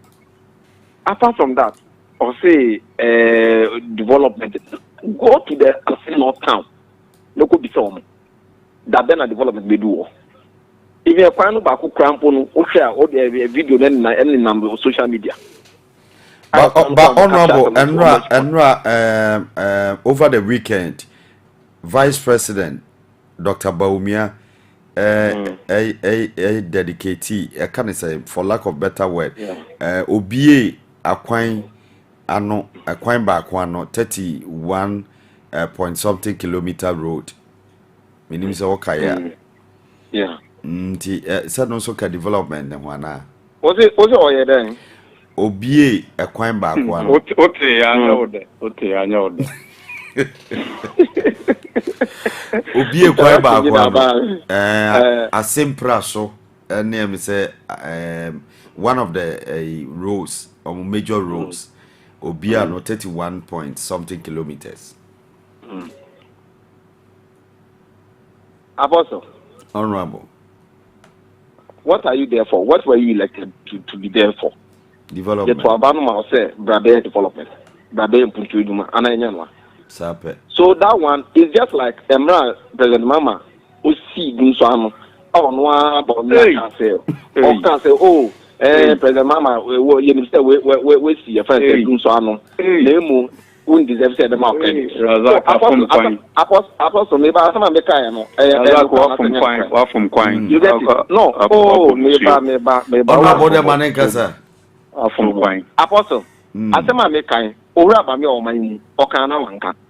No, I know you are a very honest and passionate friend and host. Yeah, okay. So I say my can say try na make ni dia. Say ora ba me amba outside my like say we see your friend say how to call them so into no you but yes so you don't deserve any credit. That's right. He said it, he confirmed it. It in some to be there me cast and say Mame put this one out. Baumia commissions 31.2 kilometer Asim Fosu Asim Praso Road. I know na person me ma OTS here. Me hundida. Pachoto aso. Me hundida. But you see, governance is continuity. That's right. Emra omoto ti say na me nya cars o see daji kwesi emra no wo Canada ni adade. Daji kwesi na nya say dey o service about Canada o keka o mbefi o. Obefie and all so only in Kofu or your friends how do you call it or like although no being town or oh my almost every now and then Oba every now and then so no Ora make a sample. Ora manenkasa. Kasa mene ya kasa. Ya no so man bi ya no. Ya no o de me no ye brothers. O me no ye brothers. Ba se mo na wa ma ko ya o da o kasa mi din. You see, ba na me ka bibi so ba so be se yo mo ya no ba fie. No ma fie. Ba so be kan di ti yo mo ya no ba fie. No ma. Martin. Now they can be a Martin. The issue is the Achukwuesin didn't stand up all night. Me ba be contesting. They be Oyobia wabba bafie sa wabba mpempen ansa na emre no so ya odi de otu ni nto o fe o pese o de ogina muma timemfo mo ampan so timemfo no mo no o mji no tum o hwe figures na onya the results no o mji no tum because at the end of the day no o mo say no he has that passion to serve them, to lead them and emratia we dia onya but just about one and something ye di no kra. They saw the difference. And they are men of Casacriano, a final rally. On Penimu Aqua PM, what is some kind? Or say, how are you going to vote for a waste, someone who is a waste, let's say, Tasupu? One woman pin, Okokaya, and Yamina Meka. Yes. Because one man you say that question no song that question or very, very, very important. Because all this garbage are so pokuno. Or see then I'm going to Abama Obia or your waste and not useless or useless and all waste. So we say that's so poco. I can't penny kind. And them son are no for Massa. I don't know platform to say that you don't know what time is it. A slip of tongue or now. Anyway, this is unpardonable mistake. You know, Opeki statement on the grounds on my penny, what confirm, what my young say, that or demu pan or demu honestly no make it be marasa no I don't confirm what you are saying. Honorable Onim sem rebi o mampanyi sleeping so sa na ododio aha ododio na cement 8 million apostle o mampanyi ma 8 million apostle ododio no Honorable Razak onu ankasa mu awaja cement 8 million ni lante vanderpoint or you correct otwemu yopo entiana o mampeni ko gina o ka se ye koto aba obi abia na ye friends okoba na mabia ye de no kwanyere ye di lante vanderpoint to ama no enu bia o to tese se o mampeni akasa so na tese ampa la onu mampeni mu ankasa no eye MPP for mampeni no ana o leader no ankasa tese owura Achukwuesin or you correct or you 100% solid and you pay the papa be a bit more for about no mana and no need Achukwuesin. All right. And no penny on Ankasa confirm. Okay. So there's no any ambiguity in this whole issue. I also want you to no more say no penny and Ankasa about that to say what did Achukwuesin to Tampa almost say a fata say it move for more thing not what to about at the moment. Okay. So you see the difference. And apostle, what is that is the truth, that's the fact, that's the realities on the ground. And then you you Ochma, you better confirm that question is irritated. Okay. Honorable Kofi Amponsa, what about be obetumi ayena? Minuano, the Empress me catch na say, sa candidate 2 a year or more contest as an offer. Before say Charles Opoku, Oma say oba bepe MP again. Not Charles Opoku or foundation or the boy asin for Emma Martin Sika crack mom didiga. Apostle so kra what say in nyina. E wo hoda dada. Before say asin of Ebenya district no. Ni fie enwo de ma omo so omo fanya district office. Until say omo anka say si omo de. Emma yane mranti a wodo omo gu adwumam. Hairdresser seamstress ni yenka. It is a mine no wo ne fingerprint ewo hoda dada o. Wadi ni din dada na unim. What's the motivating man yes ade en say. Honorable Kennedy Japan ayeka na asemi. Na ken kura no unim. So I say papa ne man scholarship man the school. And nyame paja ne man bedru baby a wadru no. No say no. And ye me so me papa ne so na masua no. Okay. And recently ya na Kennedy Sasopoku confirm ama Kennedy hu say e yo no no be man scholarship wo breku o man school no. Na Kennedy kura nim.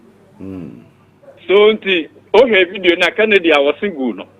And no say why are they? Nemum say omo a wabo omo de ontumi nkan de basanko bia so ye de Sasopoku ye ne bia. Anka be hwe nanim nyam na ne de so otiase a abrante na confirm on nanim. Na nyo omo a wabo omo nyina kora na ebi kora bete ne da.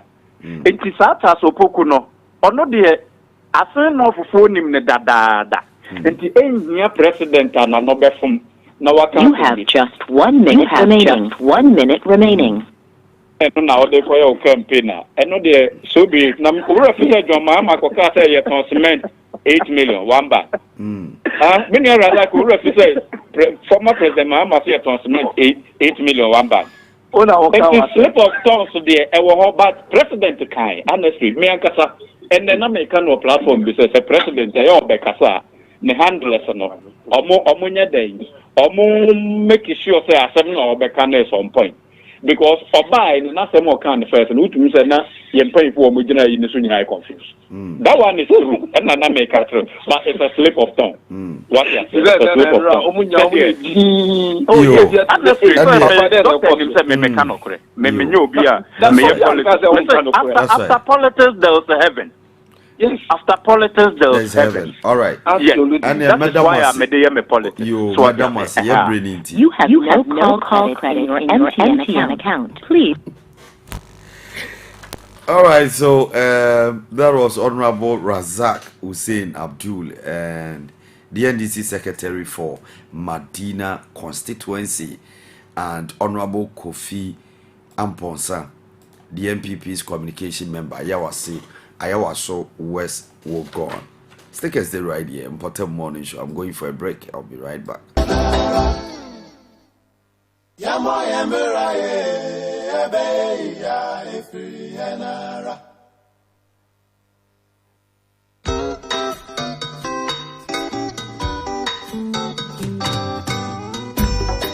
Asampaetia Obayansa fusu wo munibia wanka na asam Say ma futu sam kakre wa supeme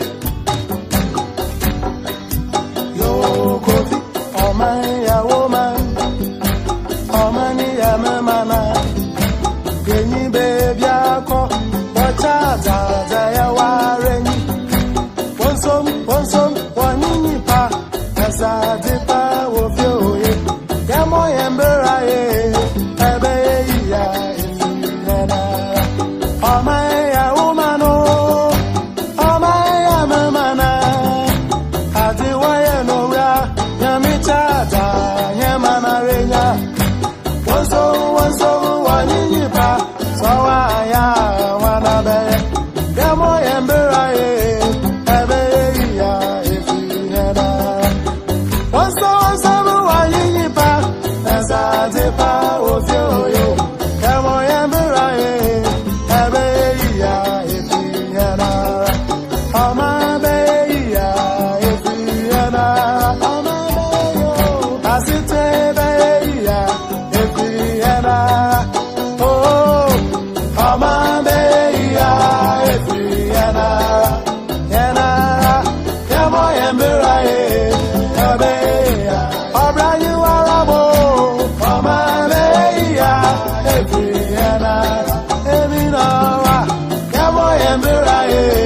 right, yeah, my bro, yeah. Time almost up. I want to give you the 10 Npp Flagbearer hopefuls who filed their nominations before the deadline. In a significant development for the New Patriotic Party, the nomination process for 8 Flagbearer race officially closed yesterday. That was Saturday, June 24th. Out of the 11 hopefuls who obtained nomination forms, 10 candidates successfully filed their nominations before the deadline. The final candidate to submit their presidential nomination form was Mr. Jogate, a former minister for railways and current member of parliament for Esikado Ketan. The list of candidates who completed the nomination process also includes prominent figures such as Mr. Kennedy Japan, the member of parliament for Asin Central, Mr. Kwabena Ejie Japan, a former general secretary of the MPP, Mr. Kojopoku, an energy expert, Mr. Alan Chematin, a former trade and industry minister, and Vice President Dr. Mahamudu Baumi. Additionally, the lineup comprises Mr. Wushu Efriya Koto, a former food and agriculture minister, Mr. Boache Jakon, a former energy minister, Mr. Edward Adainimo, a former MP for Asante Bampon, and Dr. Kofi Kunedu Apreku, an economist. The MPP initiated the nomination period for 8th presidential primary on May 26, 2023. The party has set August 26th for the special elections, during which the flag bearer will be determined, followed by the national conference scheduled for November 4th.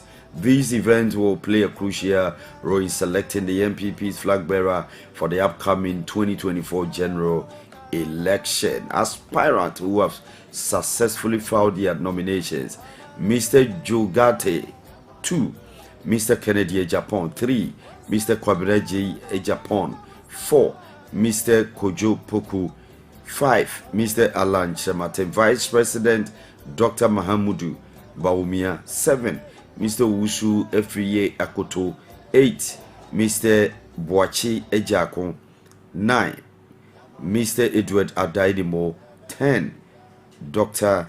Kunedu Apreku.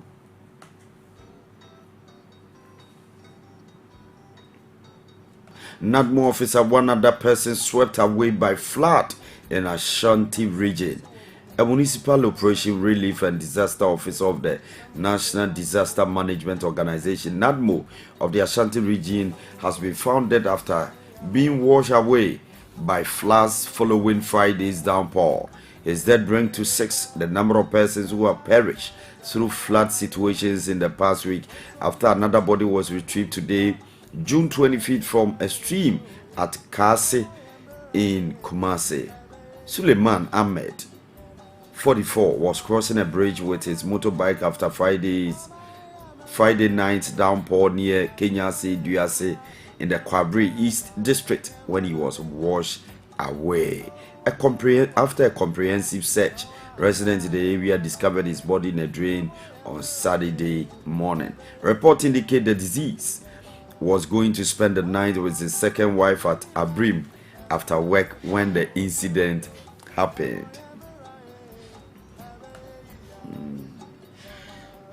Speaker Bagben orders business committee to table anti-LGBTQ bill for debate next week. Speaker Alban Sumana Kingsford Bagben has directed the business committee of parliament to table the promotion of proper human sexual rights and Ghanaian family values bill for consideration of the House for the week ending Friday, June 30th. The speaker urged the leadership of the business committee to ensure that the bill will be laid before the House either on Tuesday, June 27th or Thursday, June 29th. Mr. Joseph Osewusu, the first Speaker of Parliament presiding over the House, made a disclosure on the floor of the House on Friday, June 23rd. The object of the bill is to provide for proper human sexual rights and Ghanaian family values proscribed lesbian, gay, bisexual, transgender, queer, LGBTQ plus and related activities. Mr. Ahmed Ibrahim, Minority Deputy Whip and National Democratic Congress NDC MP for Banda, urged the first Deputy Speaker to fix the laying of the bill on Thursday, June 29. This, he said, was because on Tuesday, June 27, most members of the House will be at the Asen North constituency for the pending by-election. In his response, Mr. Anodom said the business committee will be meeting to decide on the appropriate day for the laying of the bill. Mr. Osei treated that it was the Speaker's directive that the bill be tabled before the House on either Tuesday, June 27th or Thursday, June 29th. 5 ministers to appear before Parliament to answer questions this week.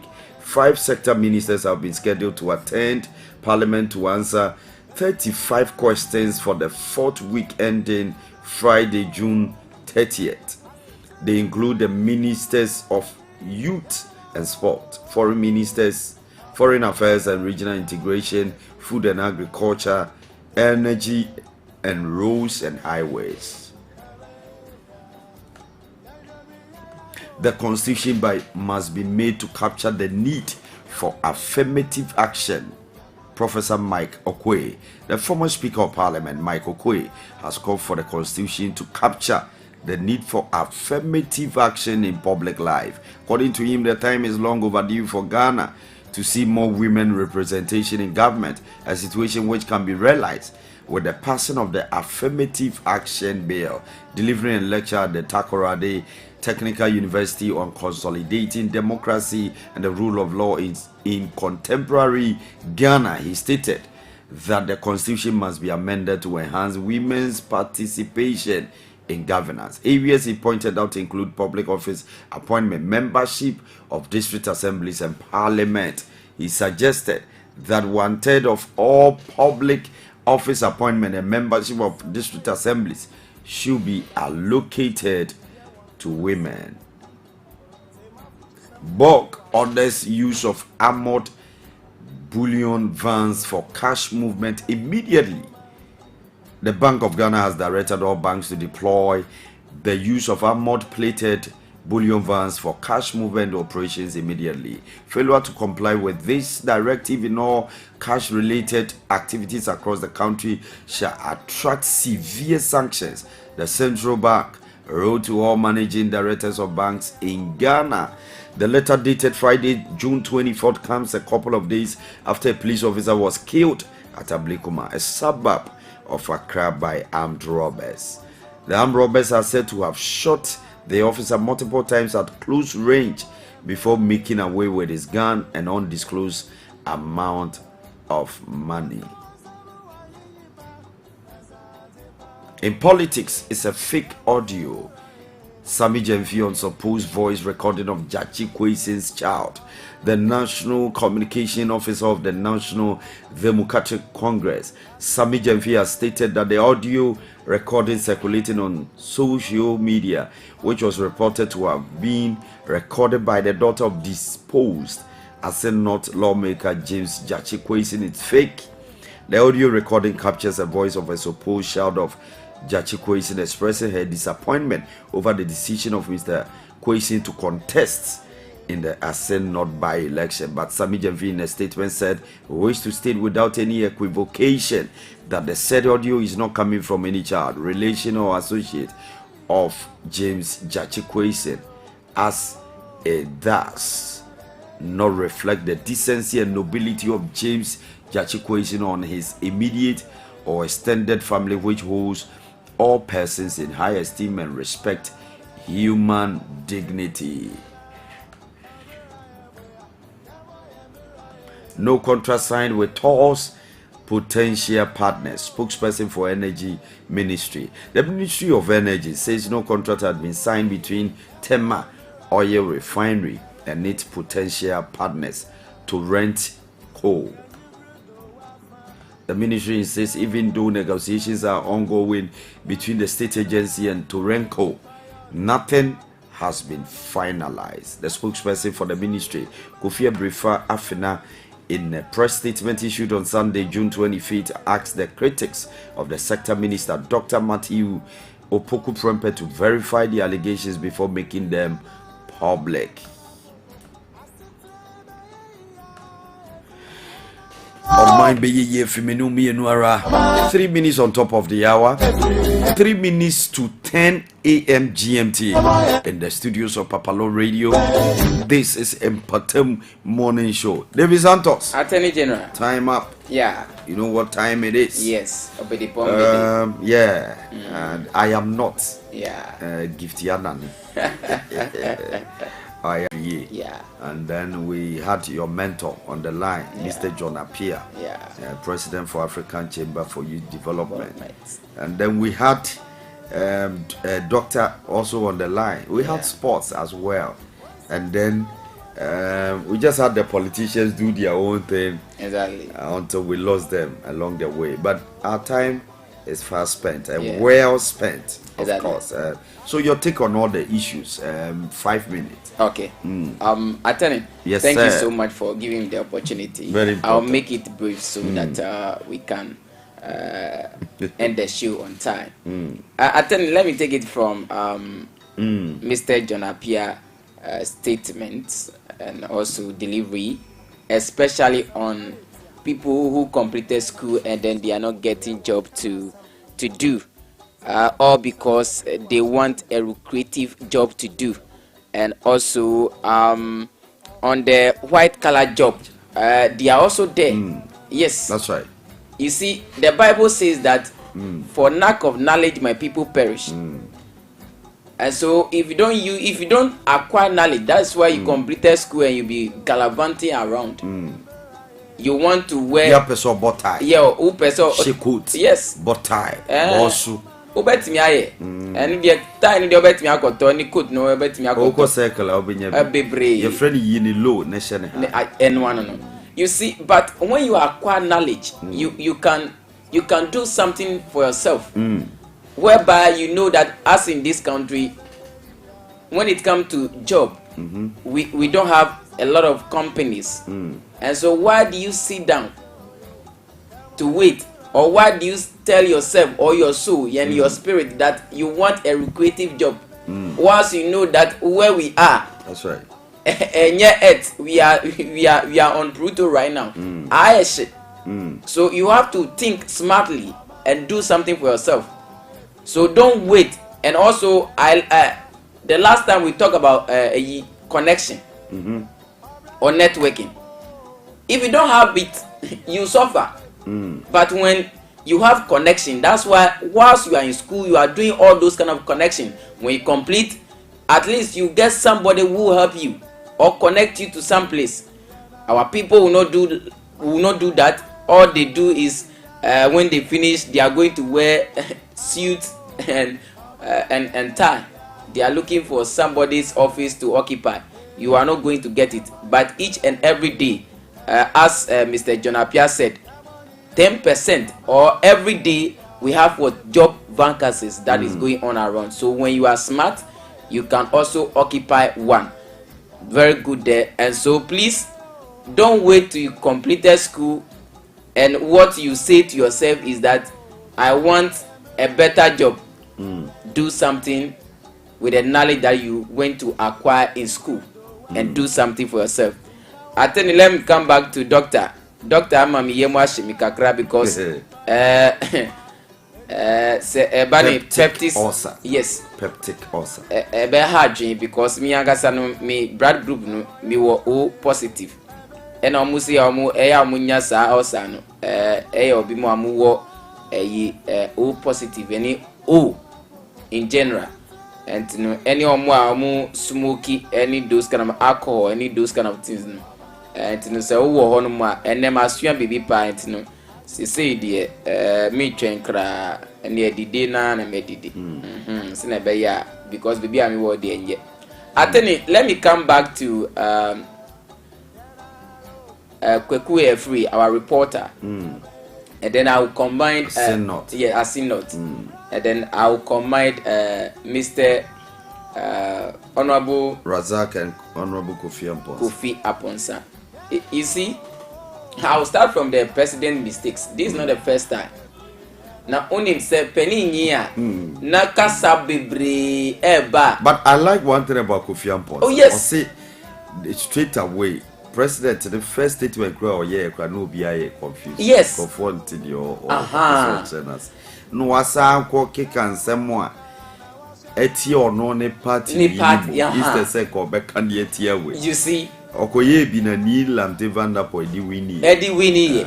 So what you said there. And I make can say attorney say unyi a na say handless no checking. That is it. But attorney say eba ni sakra po a on nipa be 50 kasa ya ansa na edu ni so entini dede ni anyway ni we kasa edu ni so no I confused because obi a onyi ni die say we kakana we abeka edu ni so no one kasa why confused entini nyina ka ho because of ni age.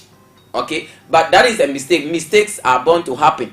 But we all know that this is what he's trying to say. That is correct. And so as Kofi Aponsa no sometimes someone handling no na oma the obeka no enye short man enye sa obe hard. And then you see, excuse me to say this, but attorney, per the message I've been listening from the former president John Dramani Mahama, excuse me to say, as a ni message no as a seriousness via and share that any. Na o can say when ebe pese obeko Canada na onya akonya na enko a na jachi kwesi no Canada ono ye president Nidia oye adwuma wo Canadian embassy or che visa or ma visa. You see all those kind of things no count message when you slip of tank de say wo ho na ma hu say trend wo NDC platforms. Oh, wait. Wakoka say Charles Opokuni is useless. Instead say Kobeka say Jachi Kwesi. Yes. Or the court Sunday. But I didn't them do. And I do too. See. So I tell you all that I'm saying is someone say Banisa. People don't know why they should go to the polls and go and vote for you because as a woman, they can as a shedan so at least you should have a messenger who could this and that. Oh, my microphone, just say this and that. And it's clear as I'm talking to you right now. People have made up their mind already who they are going to vote for. They are just waiting for the paper to the ballot. But paper. The monocracy factor too plays a role. Yes. For that we can't take it away from politics right now as we are talking to the people who are going to vote tomorrow. And so attorney, as I'm ending, then you should know that basketball is not for Akia Popo. Thank you. All right, thank you very much, David Santos, my co-host. Thank you very much, producer Jujin H. Thank you very much, Madam Gifty Yanani. The number next on your radio. I came, I saw, and I conquered. This is where we draw the curtains on Mpɔtam Morning Show, your favorite show. Same time tomorrow, I will come your way with more news and updates from Asin-North. We'll have a reporter report directly from Asin-North to Thema. So stick and stay right here. The best is yet to come.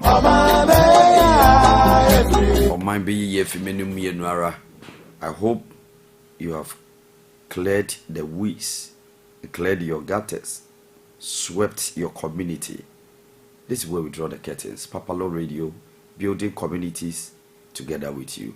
I came, I saw, and I conquered. The name remains PAPALAW Perfect, the navigator of your airwaves. I'm out. Have a blessed morning and a wonderful week. Every